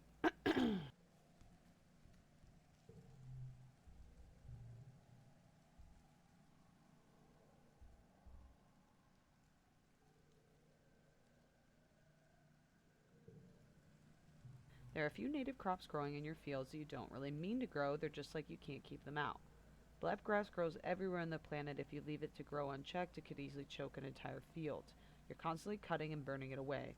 Luckily, steeping it in boiling water makes a bitter purple tea that the adults really enjoy. Huh.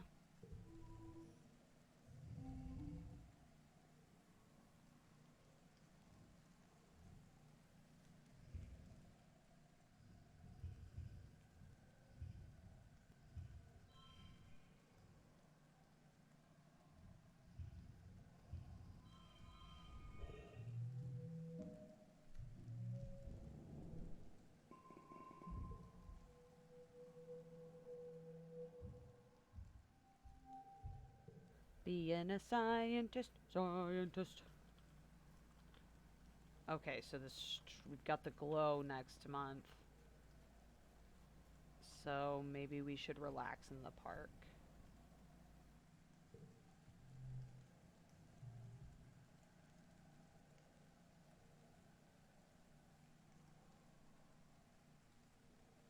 So we are not stressed before the glow. Look at how cute he is. You spend time with Squish in the park. Apparently humans didn't really domesticate dogs. Wolf just started hanging around them, knowing that they did not, if they were given leftover food, then they cooperated. That's the kind of what you think will happen with the freaky. Sometimes when you're playing with Squish, it acts like dogs on the holovids. You haven't given up training Squish to follow simple commands. They clearly have the ability to understand what you're trying to communicate with them. There's just a huge language barrier. Cal gives you the idea to try to clicker training. Ooh, woo, woo, woo, woo.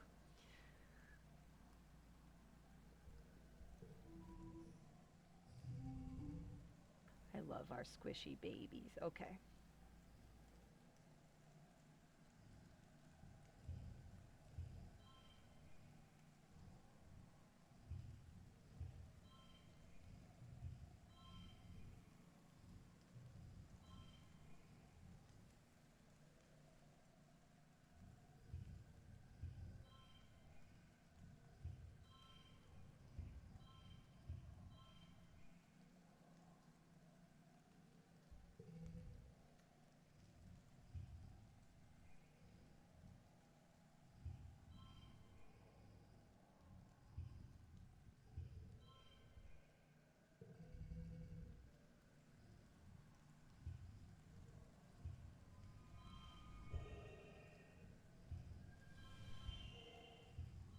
Super goal. Amazing. Train Squish well. -1 stress. Only one? Success. Aww! You use the clicking as a shared language, and Squish quickly begins to respond to your commands. By the end of the afternoon, you're getting pretty reliable results from both stay and follow. Amazing. +1 on skill to win, +3 to straights. This great Variki must be more intelligent than people give them credit for. Maybe the Variki species will be that evolves into codependent with humans, just like dogs did as wolves. Oh, you've been working with squid. Wait, why did it do that again? Oh, it's just having me do it again. Okay, but they get bored and wander away if you try to do a longer session. You set up a small obstacle course in the garden consisting of a few ramps and bouncing beams. Squish looks at the treat in your hand expectantly. Again? Why is it making me do it again?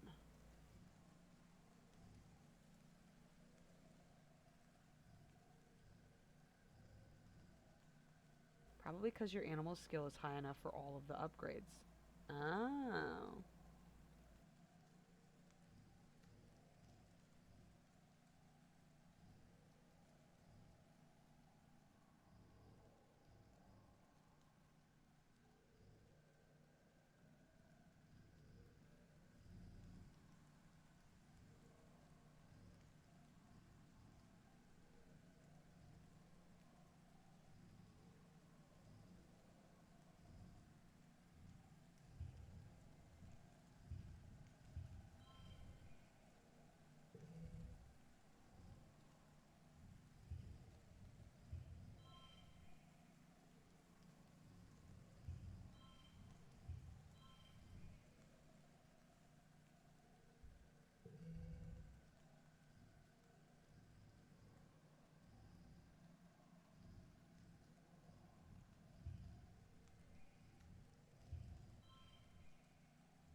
Well, what the fuck?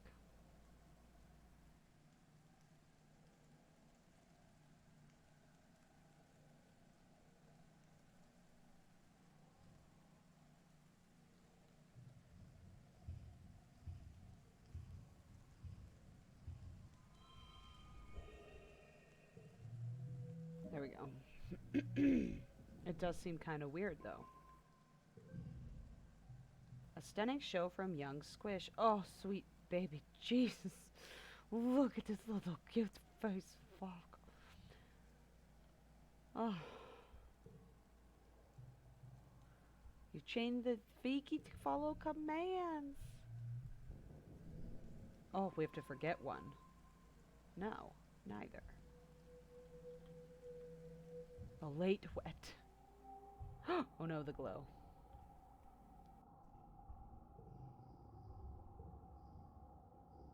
Oh, he automatically updated. Oh, sweet baby Jesus. So cute. Okay.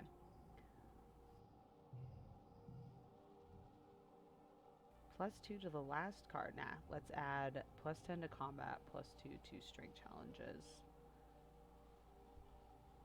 Love it. Gotta love Squish. Such a cute baby.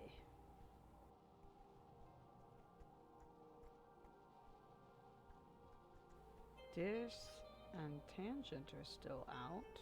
Seems weird. Dis is standing rock still staring into the wilderness. It doesn't matter what we do or how hard we fight. Nature's going to win. It always does. What a fucking little psycho. Tan just standing with her arms crossed, gazing out at the gloom. I cannot help but be a little comforted by the presence of the soldiers. Perhaps we'll stand a better chance during the next attack. Too true. Cal reaches up and strokes one of the native plants in the garden, its light reflecting into an awestruck face. When we landed here, we didn't even know this was possible. What else do we not know about this place? Probably a lot, boo. You spot your dad standing rock still, his eyes closed and head tilted to listen. Hey, Gooseberry, he says, recognizing. Oh, same thing that he said last glow. Very well. Okay, so we were pretty close on upgrading toughness and biology, so I think we should just fucking do that again.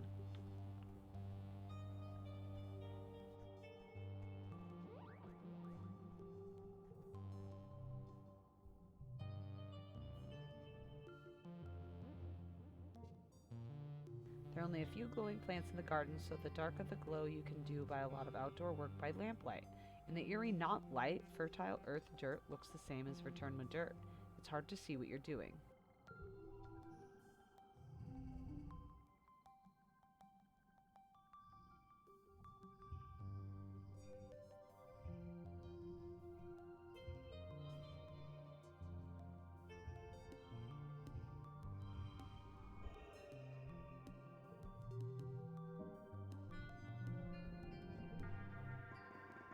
You're lying in bed staring at the wormhole through your window when you hear a deep thump resonate through the ground. Then a second one, quieter. The woven roof of your room quivers, unleashing the season's worth of fine glowing dust to sift through the air. Through your open window you hear voices sounding in the alarm.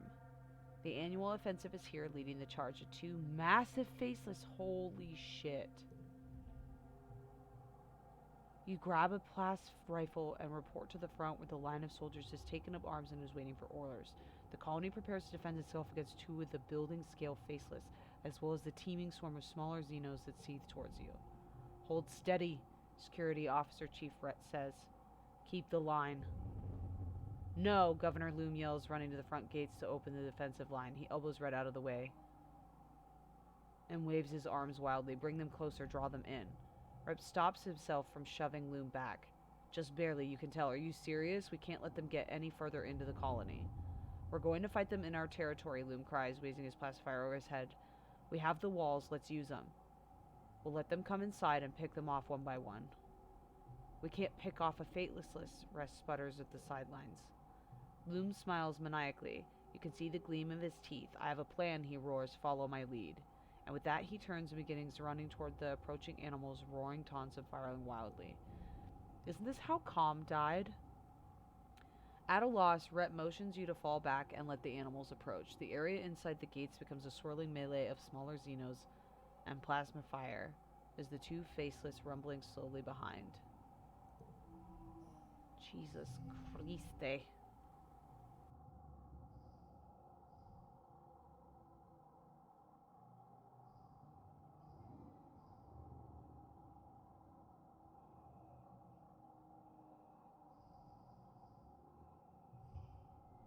I do not want to keep that between rounds.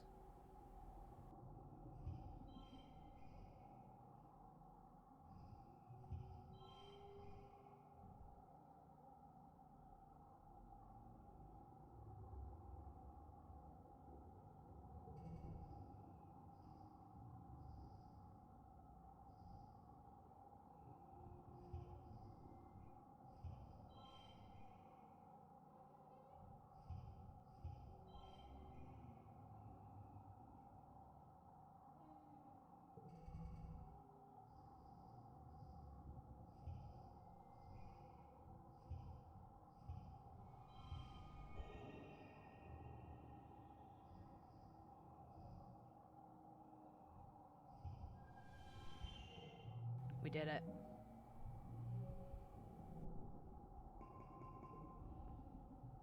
You're not exactly a professional soldier, but you manage to hold your own against the Xenos, even though you still scream and retreat when something gets too close. You don't injure any humans with your pacifier, at least. Out of the artillery smoke wafting over the battlefield, Loom comes running. Here they come, here they come. He shouts joyfully. What a fucking psycho. And plows through the gates with the two faceless galloping behind him. It's without a doubt idiotic and horrendously dangerous. You can't help it. You hit record on your holopalm and film the ensuing chaos. You catch a glimpse of Chief Rhett putting his hand over his face and sighing. A squad of Helio soldiers takes up charge and helps shepherd the faceless into an open area in the middle of the colony. You have two horrible flashbacks to the first time you saw a faceless inside these walls. From the looks of the faceless in the other stratos, you're not the only one. You're all thrown to the ground by a tremendous explosion. Loom always seems intent on living up to his full name, even if it never shows up in the game. Yeah. It's so true. Fire engulfs the center square, roasting the two faceless in an inferno that blasts the sweat from your pores. Rocks and chunks of dirt patter all around you, with the occasional thunk of burning mushwood. Those soldiers nearest the base all recoil in surprise. Clearly no one knew Loom had rigged the square with explosives. You don't think anyone was caught in the blast, but it was close. That seems fucking insane. He could have killed us. We literally eat and play and party in that square. He stands before the blaze, laughing and firing at the two tortured faceless as they roast to death. You raise your holobomb to capture the image, his silhouette dark against the column of flame and smoke. It was ridiculously dangerous and stupid, but it does look cool. People filter out of their hiding places, shielding their faces from the heat coming off the bonfire in the middle of the square. On the horizon, the first watery rays of quiet sunrise are struggling to make a dent in the hot orange glare. The colony's fire suppression system is turned on in the square, revealing the charred corpses of the two faceless.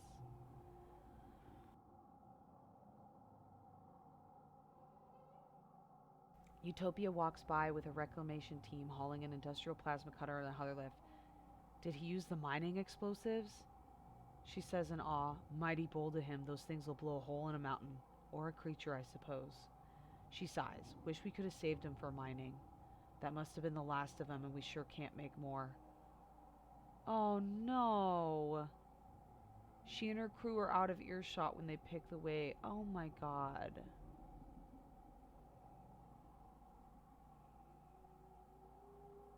Seven defense. Is defense... I don't have defense as a skill.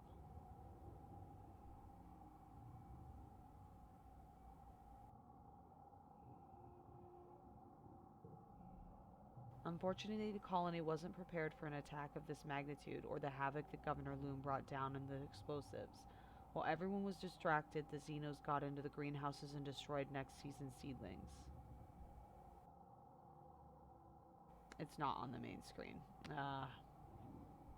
Not all of the explosives went off, As Utopia's team starts to clean up, a stray charge suddenly explodes. Shrapnel buzzes past everyone.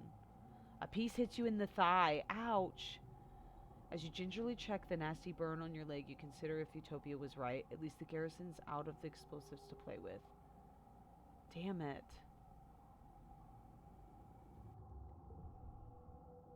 What a fucking asshole. Whoa, look at how tall we're getting. Everyone's art changed. Oh, shit.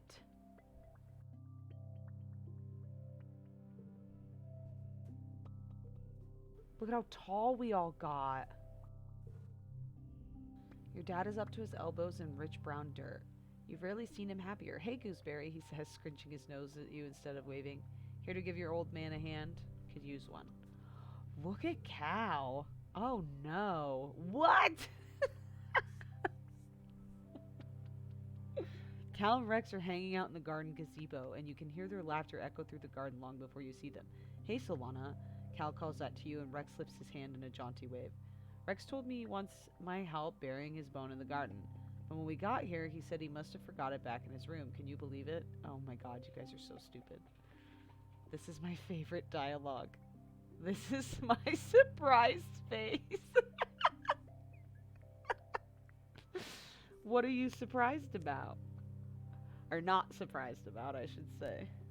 That Cal got hot.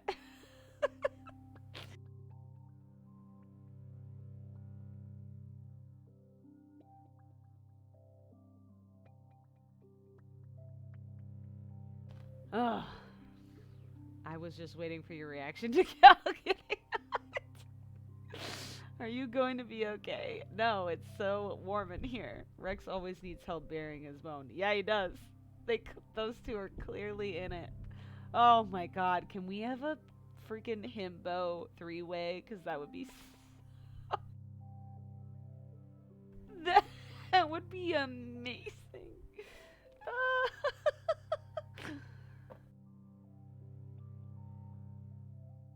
Okay.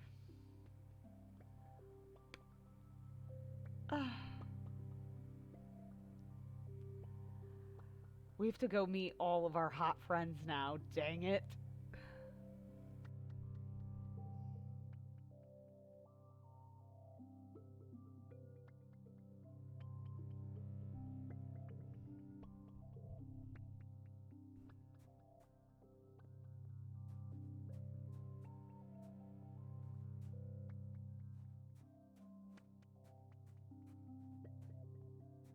Some of their art didn't change very much.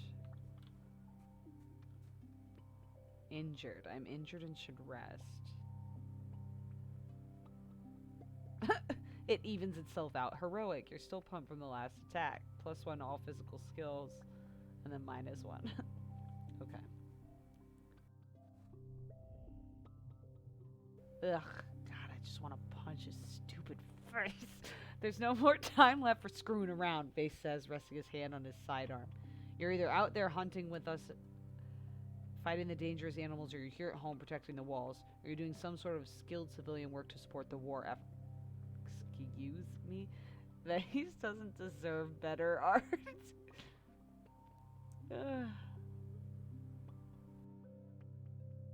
Can we have Himbo 3 Ways the official title for this stream?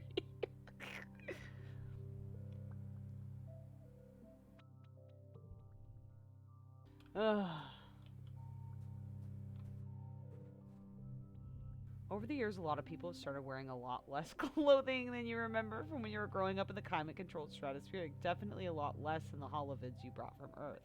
Rex, though. Rex is really acclimated to the hot, sultry weather.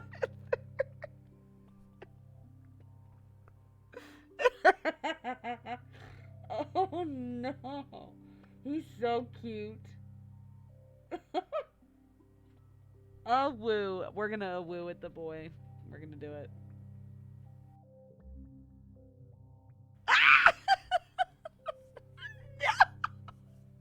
Rex throws his head back and laughs so loud it echoes through the courtyard. A woo, he howls. A woo. You both giggle and lock eyes for a few seconds that feel like literal months. Eventually, Rex fires you with a fangy smile and scratches the back of his head.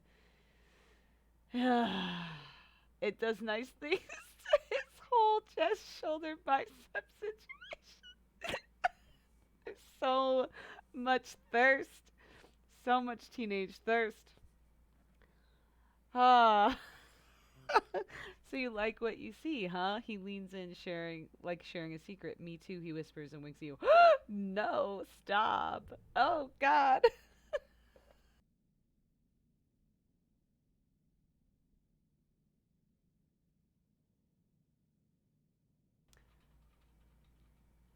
I hate this.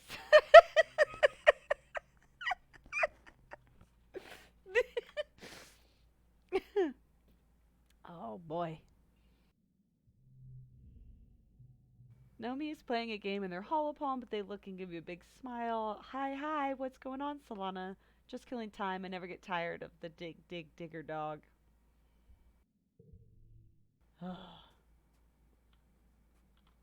Oh, shit. Oh, my goodness. I'm so mad everybody got so hot, you guys. And I look the same. I look like the fucking same. So we're at war then, Tage says, finding her microscope.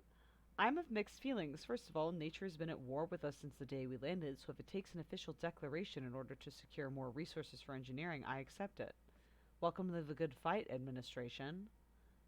She pulls back from the microscope and blinks, rubbing her eyes. On the other hand, it's ridiculous to declare war on an intangible enemy. One may declare war on aging. I love her new haircut so much.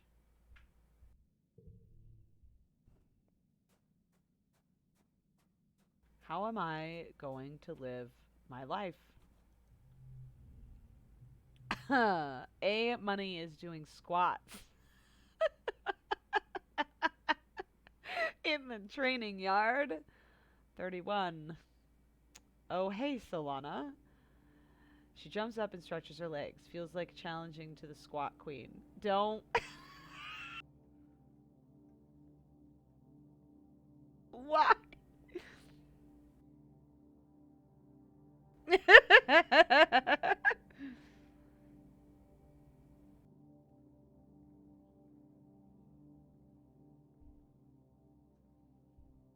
I need 80 to deal with anyone else here about anything so far. She's so pretty. What the fuck? Fucking break this game. This is insane. I bet Mars is real hot too. Let's find her. Oh, oh, good lord. We have to leave. We can't play this game anymore. I cannot do this. Ah! Hey, Solana. I can't even do her voice. Mars says, breezing past you. Of course she does. Of course she does. God, she's so mean. Oh no. I'm sorry, I can't talk now. I'm on my way back to work with command. Yeah, fucking brag about it, you gorgeous bitch. She stops when you don't sound amazed enough. You know, the supply depot, she clarified, is the most important job in the whole colony. Anything that gets made here goes through me first. Yeah, it does. Do you have a canteen to dump on your head?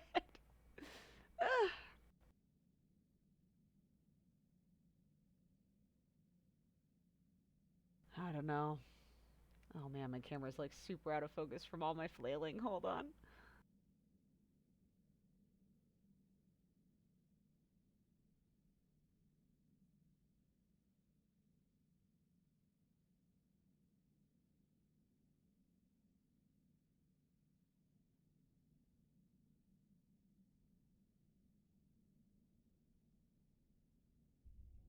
But also her coat is fucking fabulous. I want it IRL. Yeah, she's fucking beautiful.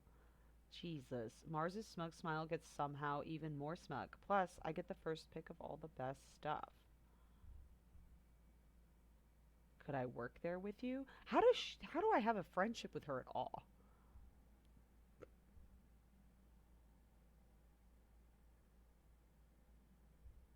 She's so pretty. I'm gonna ask if I can work with her. She's gonna say no because we are not fucking friends.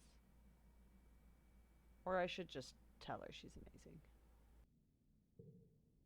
amazing. Well, she hems and haws. I suppose it is a lot of work to do alone, and I do like you. We could stick together. Oh shit. Depot Clerk Command. Yeah. Seek is dubious about everyone and everything. Yep, that's fine. But they do agree that Mars might be more efficient if she had someone to work with.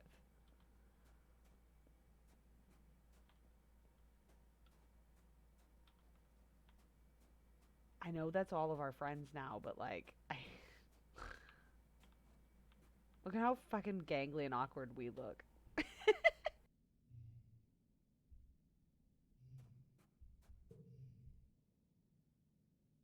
You're 17 and can spot a Dorb's mouth from a click away. Creatures are no mystery to you, and your keen eyes can find things other people miss.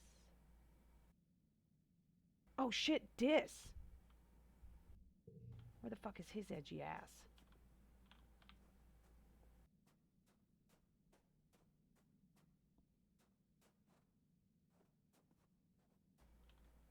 Oh! Look at his hair! Look at how rainbow his hair got. Okay, we're the ones who don't belong here, Dis says. This whole war on nature, it's bullshit. You can't just sum up at a feast and take the best food and take a dump on the table and not expect people who were here first to not want to punch you in your stupid face. Look at his fucking tattoos.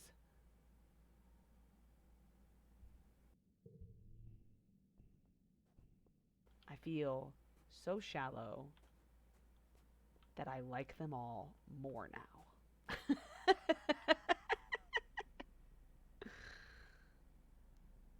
One friend to go. Apparently they don't exist. Yeah. Okay. So toughness and biology are at the precipice. We get the chance to work with Cal, which I am all about for no extra reason other than that he has been one of my best friends since Tammy died.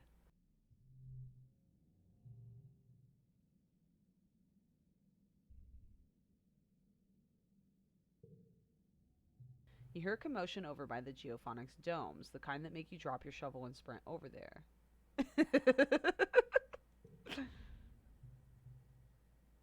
Oh no. There's a crowd at the entrance. Governor Loom, Rhett, Cal, and a handful of agriculturists form a semicircle looking at Socks.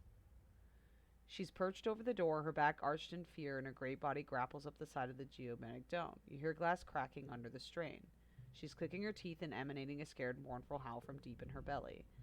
Cal is between the mob and Socks, his arms spread wide. Please don't hurt her, he cries. She's my pet. I promise she's not dangerous. It's an alien monster, Loom snarls. It's not a pet, it's the enemy. Chief Rhett, I command you to destroy it. No!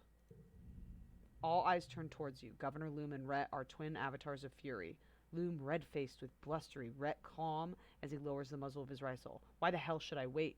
He says icy. Do you have a better idea? Socks is trained. I can prove it.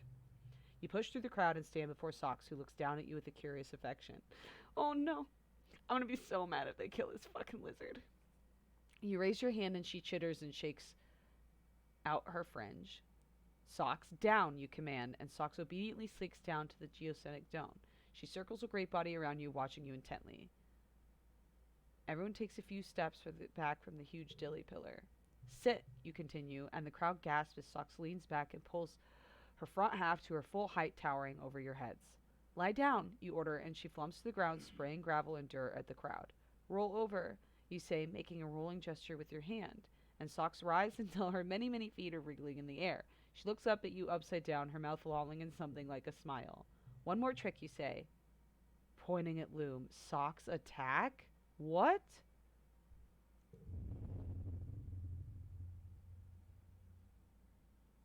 Socks flips her feet with alarming speed and snarls, charging toward Loom. Everyone screams and scatters except for Loom, who freezes and cowers where he stands, and Rhett, who raises his rifle. Stop, you command. And Socks stops dead in her tracks, her face inches from Loom's face. Her breath woofs over him, rustling his hair. There is shocked, still silence. Loom's mouth quavers with fear and confusion. What are you waiting for? He commands. Shoot it. For a few seconds, you worry that Rhett will pull the trigger. The moment passes and Security Chief Rhett slowly lowers his rifle. That's incredible, he says. You have this monster perfectly trained. Does it hunt? Will it follow directions at the expense of its own safety? Yeah, she will. I was so mad that dude didn't get eaten. Me too. Rhett turns to Loom. We could use this creature, he says. It may be useful in defending the colony. Only for defense, Cal pipes up. She's not a weapon. She's a living, breathing animal, and she has rights. Loom sets his jaw. Fine, he says, backing away from Socks. Rhett, you're responsible for the creature. I'm done with this. Yay! Oh, fucking God. Look at how cute they are. Cal whoops and runs over to Socks and throws his arms around her big neck. She trills in relief and taps her many feet against the ground, her body rippling like a wave. Solana, thank you, he cheers and laughs as Socks sweeps him off his feet.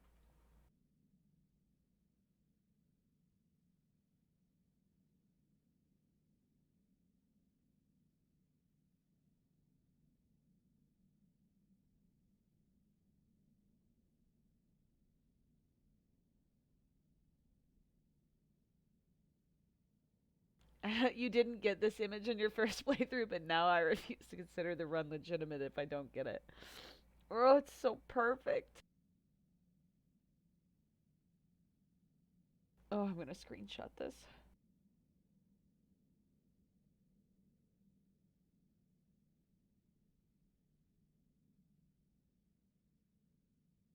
Oh, so lovely.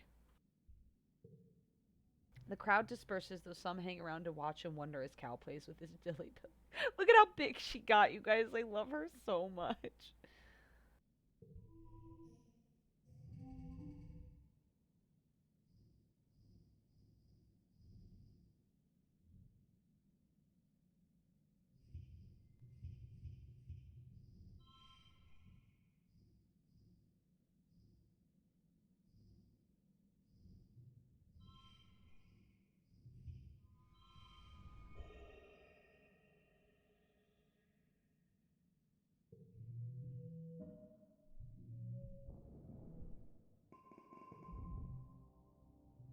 Oh my god, it's our birthday. Insert never ending story reference here. How fucking dare you? Ugh. With the horse of the dragon.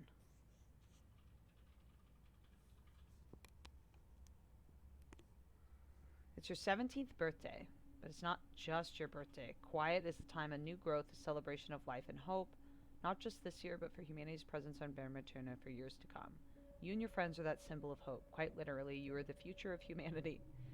As you're all beginning to take your places as adults, the council has decided to throw a party in your honor, the Ventunma Youth Ball. Mars is organizing it, of course. You get an embossed invitation on real paper slipped under your door. Oh my god, let's do it. You slip into some party clothes and head over to the lounge to celebrate. Well, yourselves, and yourself specifically. It's your birthday after all. The lounge is decked out, the decorations look expensive. Must have taken a nanoprinter creds. Your friends are transformed too. Everyone is dressed up and looking like young adults they're becoming. You hardly recognize some of them.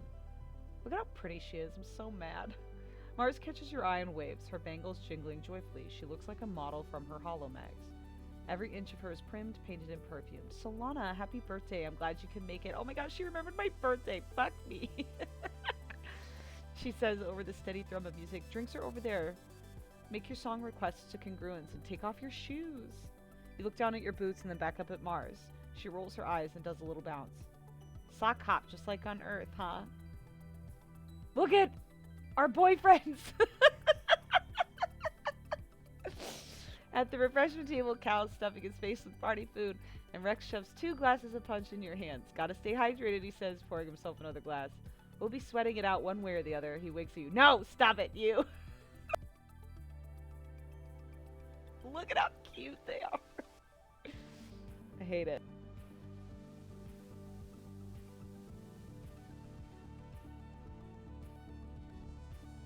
Don't let them fool you, Tangent mutters, joining you. She smears a glob of something pink and meaty looking on a cracker.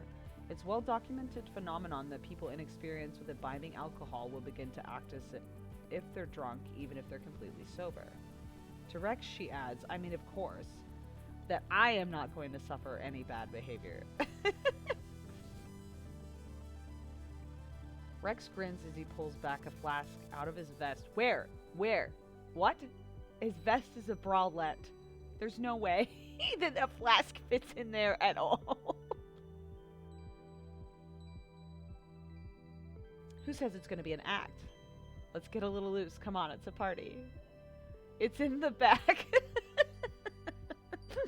The music changes to something with fast pounding beat. Rex throws his head back and howls. Woo! It's time to dance. A butterfly burp of an undergarment. I want to dance. Oh, but I also want to hang out with my friends.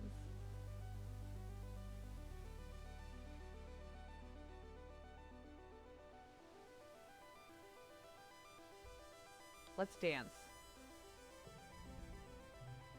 Oh, damn. I chose the wrong party to dance. You, Rex, and Mars take to the dance floor. After a while, A-Money follows, pulling bass behind her, of course. You all dance until it feels like your heart's going to burst from excitement, from exertion, and from the sheer joy of throwing yourself around the room with your friends. Nomi, who's playing DJ with congruence, spins something up a lot slower, more romantic. Grab a partner and pull them in close. No, why'd she do this? I hate this. This was awful. This is a bad choice. Grab a partner and pull them close, or whatever distance you feel most comfortable with. Not at all. Everyone giggles and shuffles around, feeling the intangible friction of teenage politics. Who should dance with whom? Who makes the first move? Just hang out and watch. One must dance at a dance. Is it not enough to simply vibe with your friends? Tangent gives you a nod of recognition and you both hold down the refreshment table. At least the two of us aren't interested in making fools of ourselves. No, I can't. I'll die. She mutters darkly, indicating E-Money and Vase, all but climbing into each other's clothes in the dance floor. Ugh, gross. After the slow songs, Nomi spins congruence. His music library does something a little more to bounce to it. The dance floor once again floods with bodies ready to gyrate the night away. But the tunes are abruptly interrupted by Governor Lou's heart here speak hijacking the feed. He strides into the stage, flanked by Security Chief Rhett. Everyone on the dance floor whines in unison at having a buzzkill adult stop the music. But Looms raises his hands and smiles indulgently. Look at all of you, he says. Young pioneers.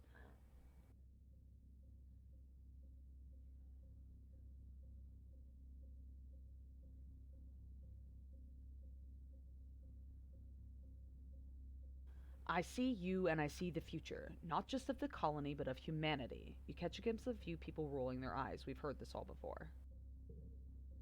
Rhett here, good man, a real good man, really the best of the colony. Oh, God. Shared this poem from the great Earth poet, Loom continues. Now, I'm not one for poetry myself, but damn if it's not something I want to share with you kids tonight on the eve of something really big. He clears his throat and reads his holopoem. We cannot tarry here, we must bear the brunt of the danger. We the youthful, sinewy races, all of the rest of us depend. Down the edges, through the passes, up the mountain steep, conquering, holding, daring, venturing as we go to the unknown ways. Pioneers, oh pioneers. We primeval forests felling. Nope. We the rivers stemming, I hate it. Vexing we and piercing deep the minds within. Yeah, maybe if you wouldn't have blown everything up, we'd still have fucking minds. We surface broad, a virgin soil, upheaving pioneers, oh pioneers. Grumble and hiss. This is bullshit. I hate this. Applaud politely? I refuse.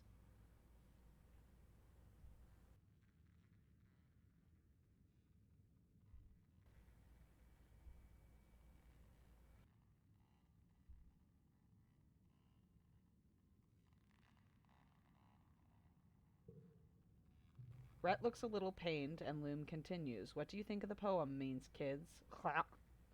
Does it mean we should sit here in our colony, politely waiting for this planet to make space for us?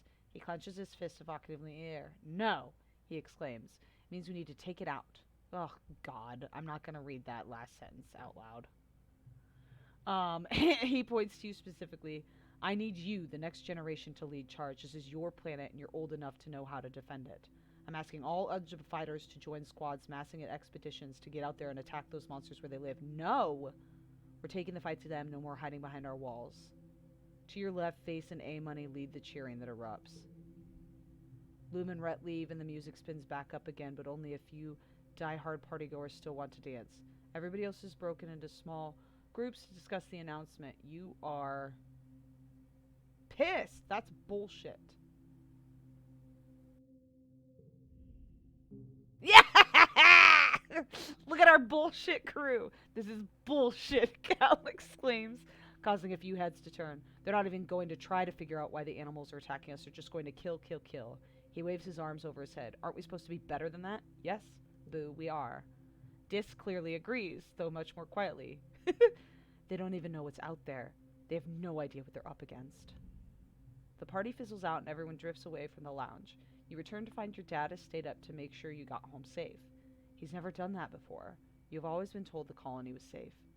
Now you see his sad eyes and you know that time is over.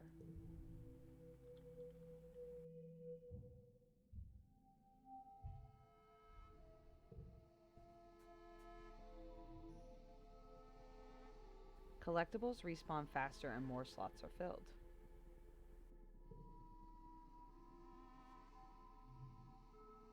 Oh yeah, I maxed out my biology there. You spot Cal moving with purpose through the gardens. He stops and gives you a little wave. Hey, Solana, where are you off to? Cal shoulders the sack he's carrying. I'm taking some food to Socks, he replies. Do you want to come and see her? Yeah. It's been a while since I've seen our precious baby. You and Cal go out past the walls to the pen they erected for Socks. Yay! Socks trills when she sees you both, unfurling her great body from where it's coiled around the post in the middle of her pen. Her harness and lead jangle as she slithers over to Cal and twines around him. Hey girl, Cal croons as Socks sweeps him off his feet and onto the coils of her serpent-like body. Are you hungry? Socks vocalizes happily when Cal starts taking head-sized rocks out of the sack. He tosses them to her. Oh my god, he's so strong.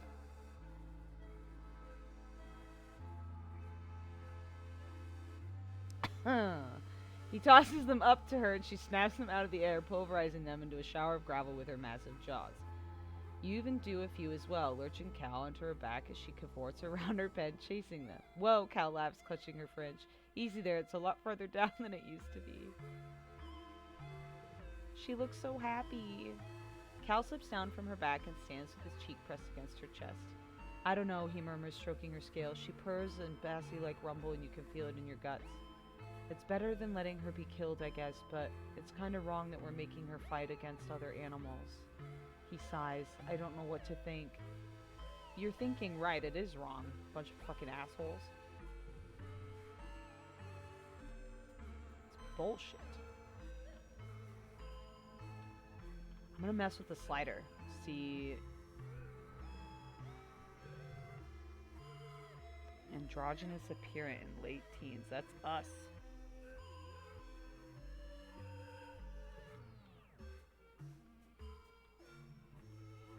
Alright, no bubbles for these guys.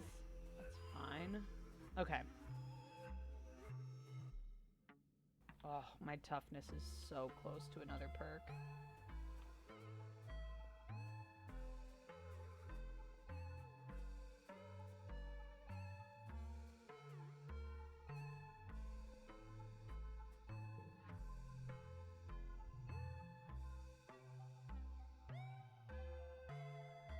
Just do 3 toughness.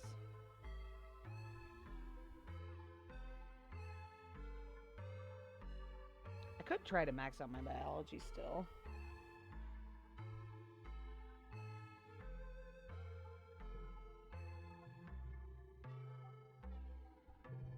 Planting seeds, blah blah blah.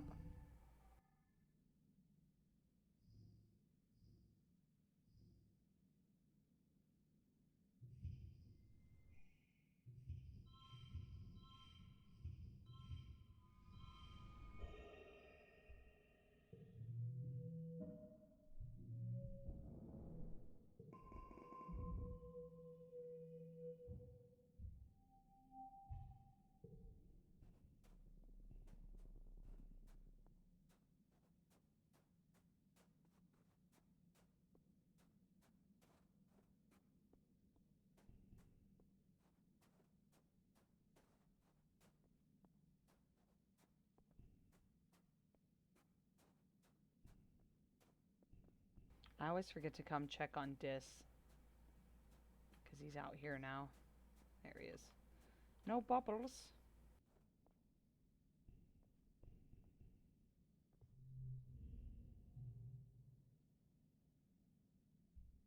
Oh, I'm injured. Jesus. And should rest. Dumb. I hate it.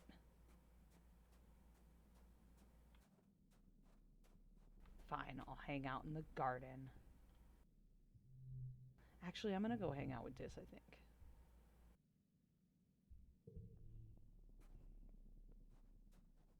On the walls.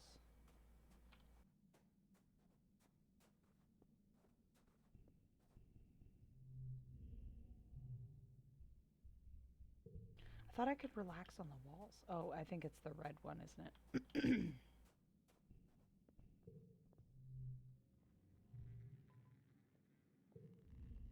You and Dis have the kind of conversations that are impossible to describe afterwards. You talk about everything and nothing.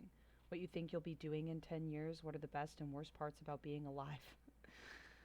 Is human nature fixed or a product of society, or are emotions necessary for survival, or do they just get in the way? Dis has some surprising opinions. You find yourself enjoying talking to him, even if he's intense. Yeah,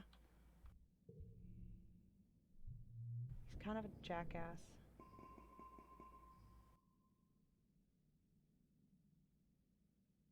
An enemy's loyalty. I don't want to forget that.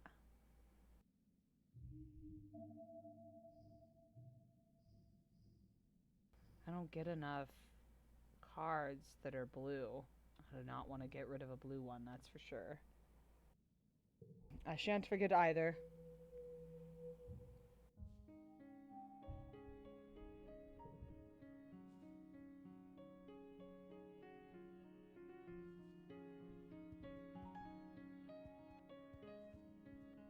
Ooh.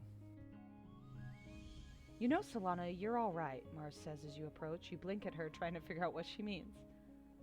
You're an all right what? And your stunned silence, Mars laughs and tosses her hair. You're all right, she repeats. You actually have good taste, unlike all these other nullheads. Ever since we landed, it's been help with this, Mars, and don't waste resources on that, Mars. It's boring. At least you understand the importance of sophistication. You shoot the breeze with Mars a bit longer. At some point, Dis skulks out of the living quarters and has to pass by you both, clearly trying not to draw your attention. Ugh, where is he going now? Mars mutters to you and then raises her voice so Dis can hear. Try not to get eaten by aliens, she calls out to Dis. Even if you die out there, they can use your body for fertilizer. Don't be a waste. Wow.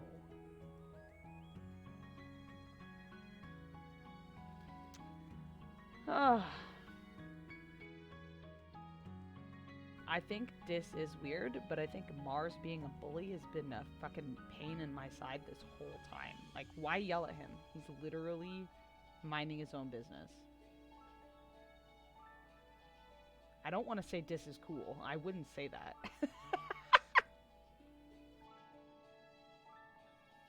But I'm gonna. Because I guess if he's gonna be bullied, I'm gonna be bullied too. I don't want to lie to her. I know Dis isn't cool.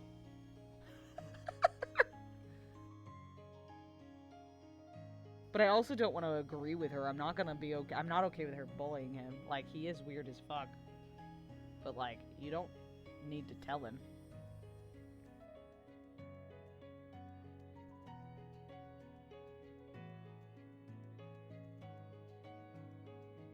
Oh.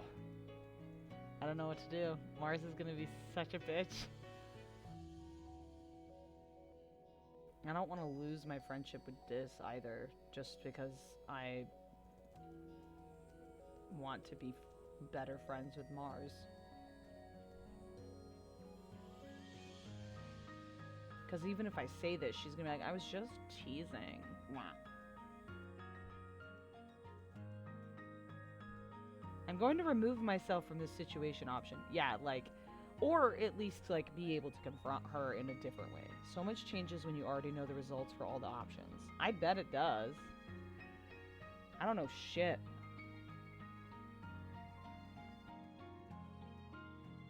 Like, because, like, maybe she'll be like, oh, well, Solana says Dis is cool, maybe he is. But I know that Mars doesn't think I'm cool.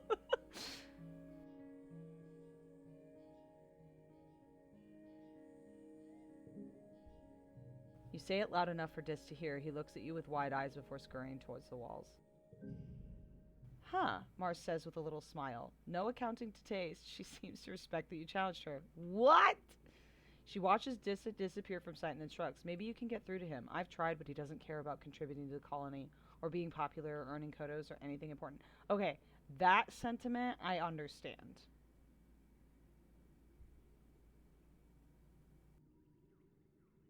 Mars's ambition. -1 kudos. What do you contribute, Mars? That seems so aggressive. But I already got the heart from her, so I'm gonna keep going. She laughs and puts her hands on her hips. I contribute plenty, and you know it, Solana. People need someone to tell them what to do, don't they? Oh my god, I fucking love her. I want her to be mayor so bad. I don't even fucking care.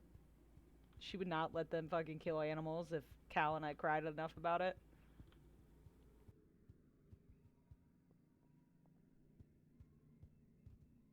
Man, I suck at engineering a lot. Okay. Oh, my toughness is so close. Okay. Let's go do toughness things.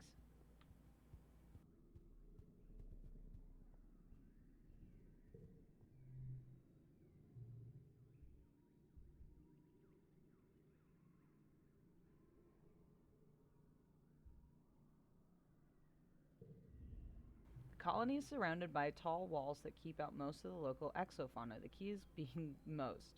You often report work that you find an entire row of corn has been ripped up and carried away in the night by something that can fly over them.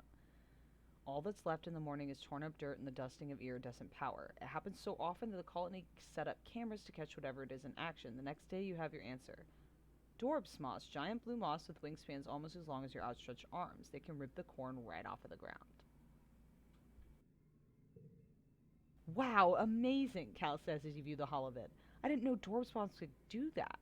They're pretty cute, bug-like sort of way. Fuzzy dog-like heads, pretty iridescent wings, and long, elegant whiskers. And they'd be cuter if they weren't flying away with entire stalks of corn. You don't want to run the risk of accidentally poisoning your own crops, and Cal objects to trapping them. The most humane solution is to discourage them from stealing your crops at all. You and Cal work on setting up scarecrows, but after a couple unsuccessful days, you have to admit that you just don't know what scares these adorable little moths. What do they even...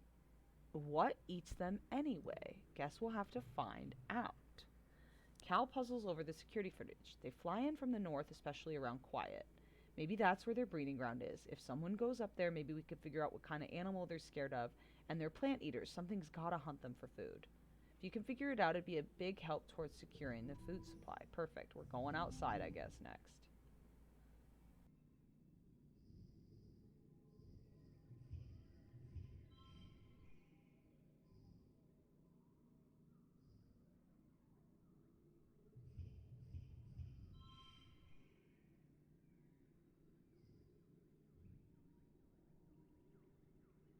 What? I hate it.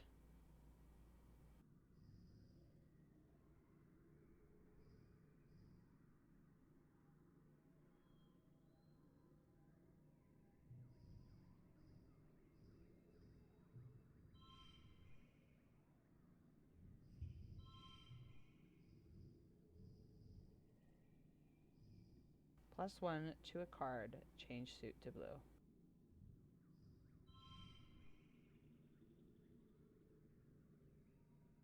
Amazing.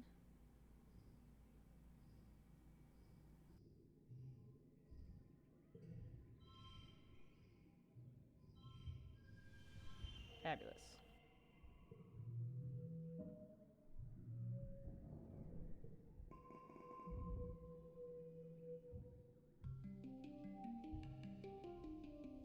I'm off. Have a sleep before flying tomorrow. Oh, travel safe. Thank you so much for hanging out. Have a good night. It is late. Oh my god. Okay, okay, okay. How close do we have? Okay, we're only halfway through this year. Maybe we should stop. Oh, we got a new perk. Perfect way to end the session, man.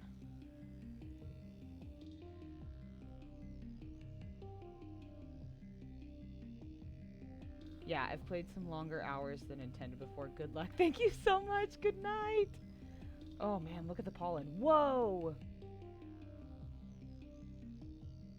You got time sunk, huh?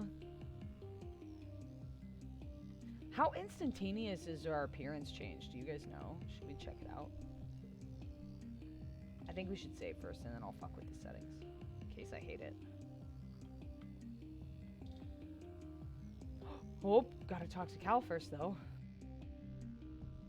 Cal waves at you as you enter the garden, leaning on his shovel. Hey, Solana, he calls, but his eyes look past you, down the path where an enemy is beating the absolute tar out of a training dummy. Her fierce battle cry echo across the colony, making Cal wince. She's been going totally hard lately, huh? He says. He scratches his face, smearing dirt all over his cheek. She asked me yesterday if I wanted to spar with her. She said it would be good for self-defense. Cal smiles sadly at the memory. I told her I don't want to fight. Not her, not the training dummy, or not anything on this planet. For real. He's such a sweet boy. I've never seen her get so mad at me. She called me a baby. What? And told me I'm just going to end up forcing everyone to protect me because I'm weak or helpless or whatever. She seems upset and stabs the ground a few times with his shovel. I don't think it's right to fight anyone, especially the Xenos. They were here first. What do you think?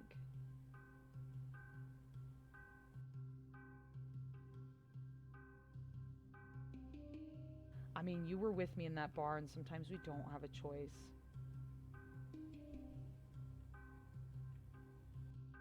I think that an enemy takes it too far, though. It updates if you slide the bar, it's not permanent. Okay, that's good to know. Sometimes you don't have to. Oh, God, this is going to make him so mad, but it's how I feel. I'm sorry, Cal. Jeez, you sound like an adult. Cal grumps. They always tell us to see both sides of an argument, but I tried and he shrugs. I just think if you have to hurt someone to get what you need, you don't deserve to have it.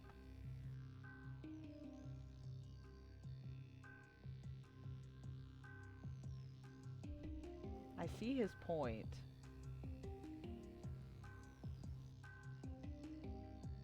Because none of these questions are helpful. Cal looks relieved. I'm glad you think so too. His eyes go back to A-Money. She stops sparring with the training dummy and is looking up at the gardens as she has a drink. Neither she nor Cal wave at each other. Cal clenches his fist. There's gotta be a way to figure out how to live in peace with all the cool things that live on this planet. Oh, also, look at this weed I saw growing over here. Cal has such strong convictions. It's the one thing you like best about him, even if some people disagree with them. Aw, I learned more about Cal. You spend a few hours with Cal in the garden and he shows off the area that he's getting ready for the next planting season. The adults are really starting to trust him with more planting as he gets older, and he beams with pride. You finally head over to and you're just as dirty as he is, but you feel so much lighter. Aw. Oh, I loved that so much. God, he's so good. Alright, let's fucking fuck with this slider then. Oh, that's so mild. Oh, I hate the hair. I hate that. We're fucking not. Oh, that's awful. Mm-mm. No.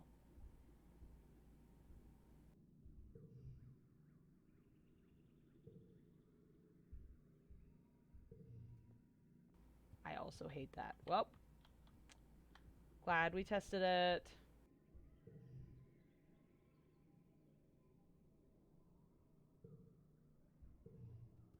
Perfection.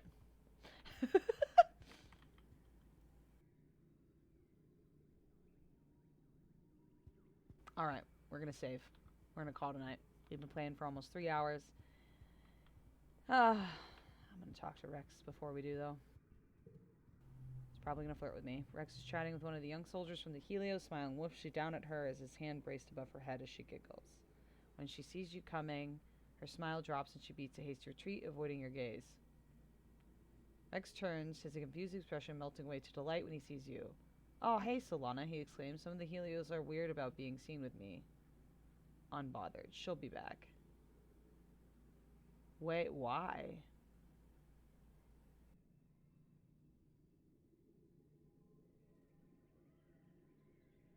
Weird. Why are they ashamed? He's adorable and he's wonderful. It's precious puppy boy.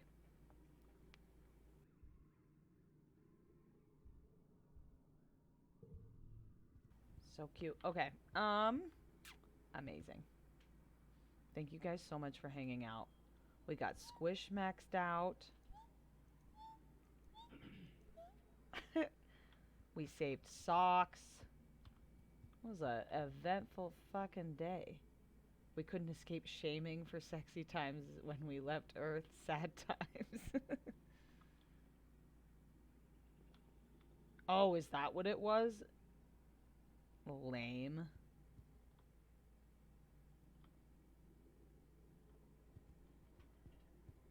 I I feel that like as a colony we should probably be pretty sex positive. Like we got the everybody got the talk from antecedent.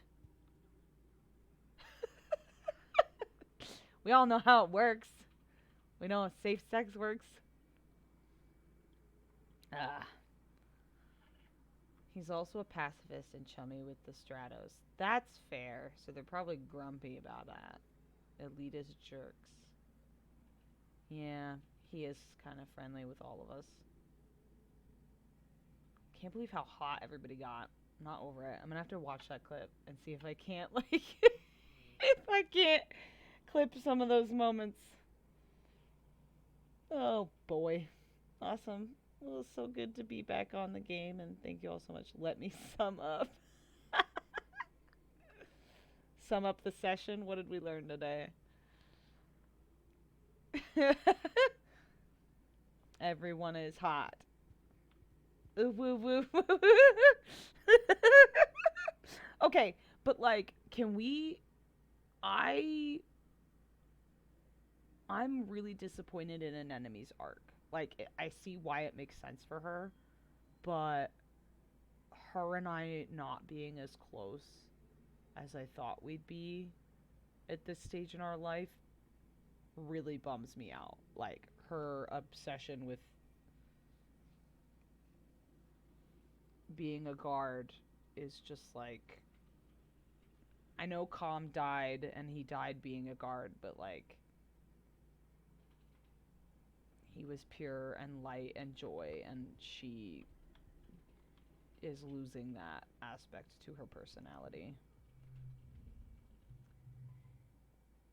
You feel a weight of a pair of eyes on you as you approach A Money. Looking around, you see Vase staring at the two of you with a suspicious expression. What a fucking control freak. Hey, Solana, she says, greeting you with a smile. What's up? This game will mess you up.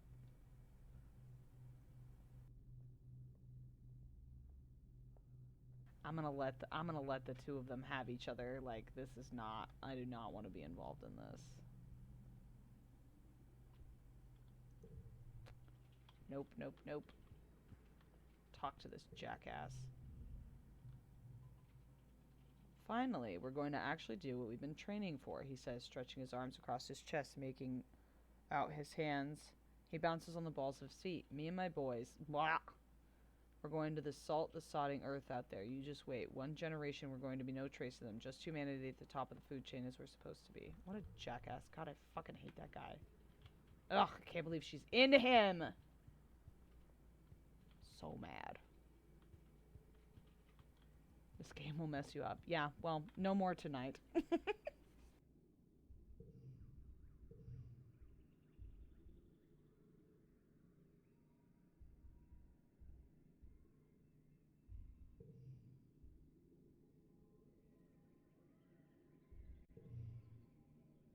Good night, my friends.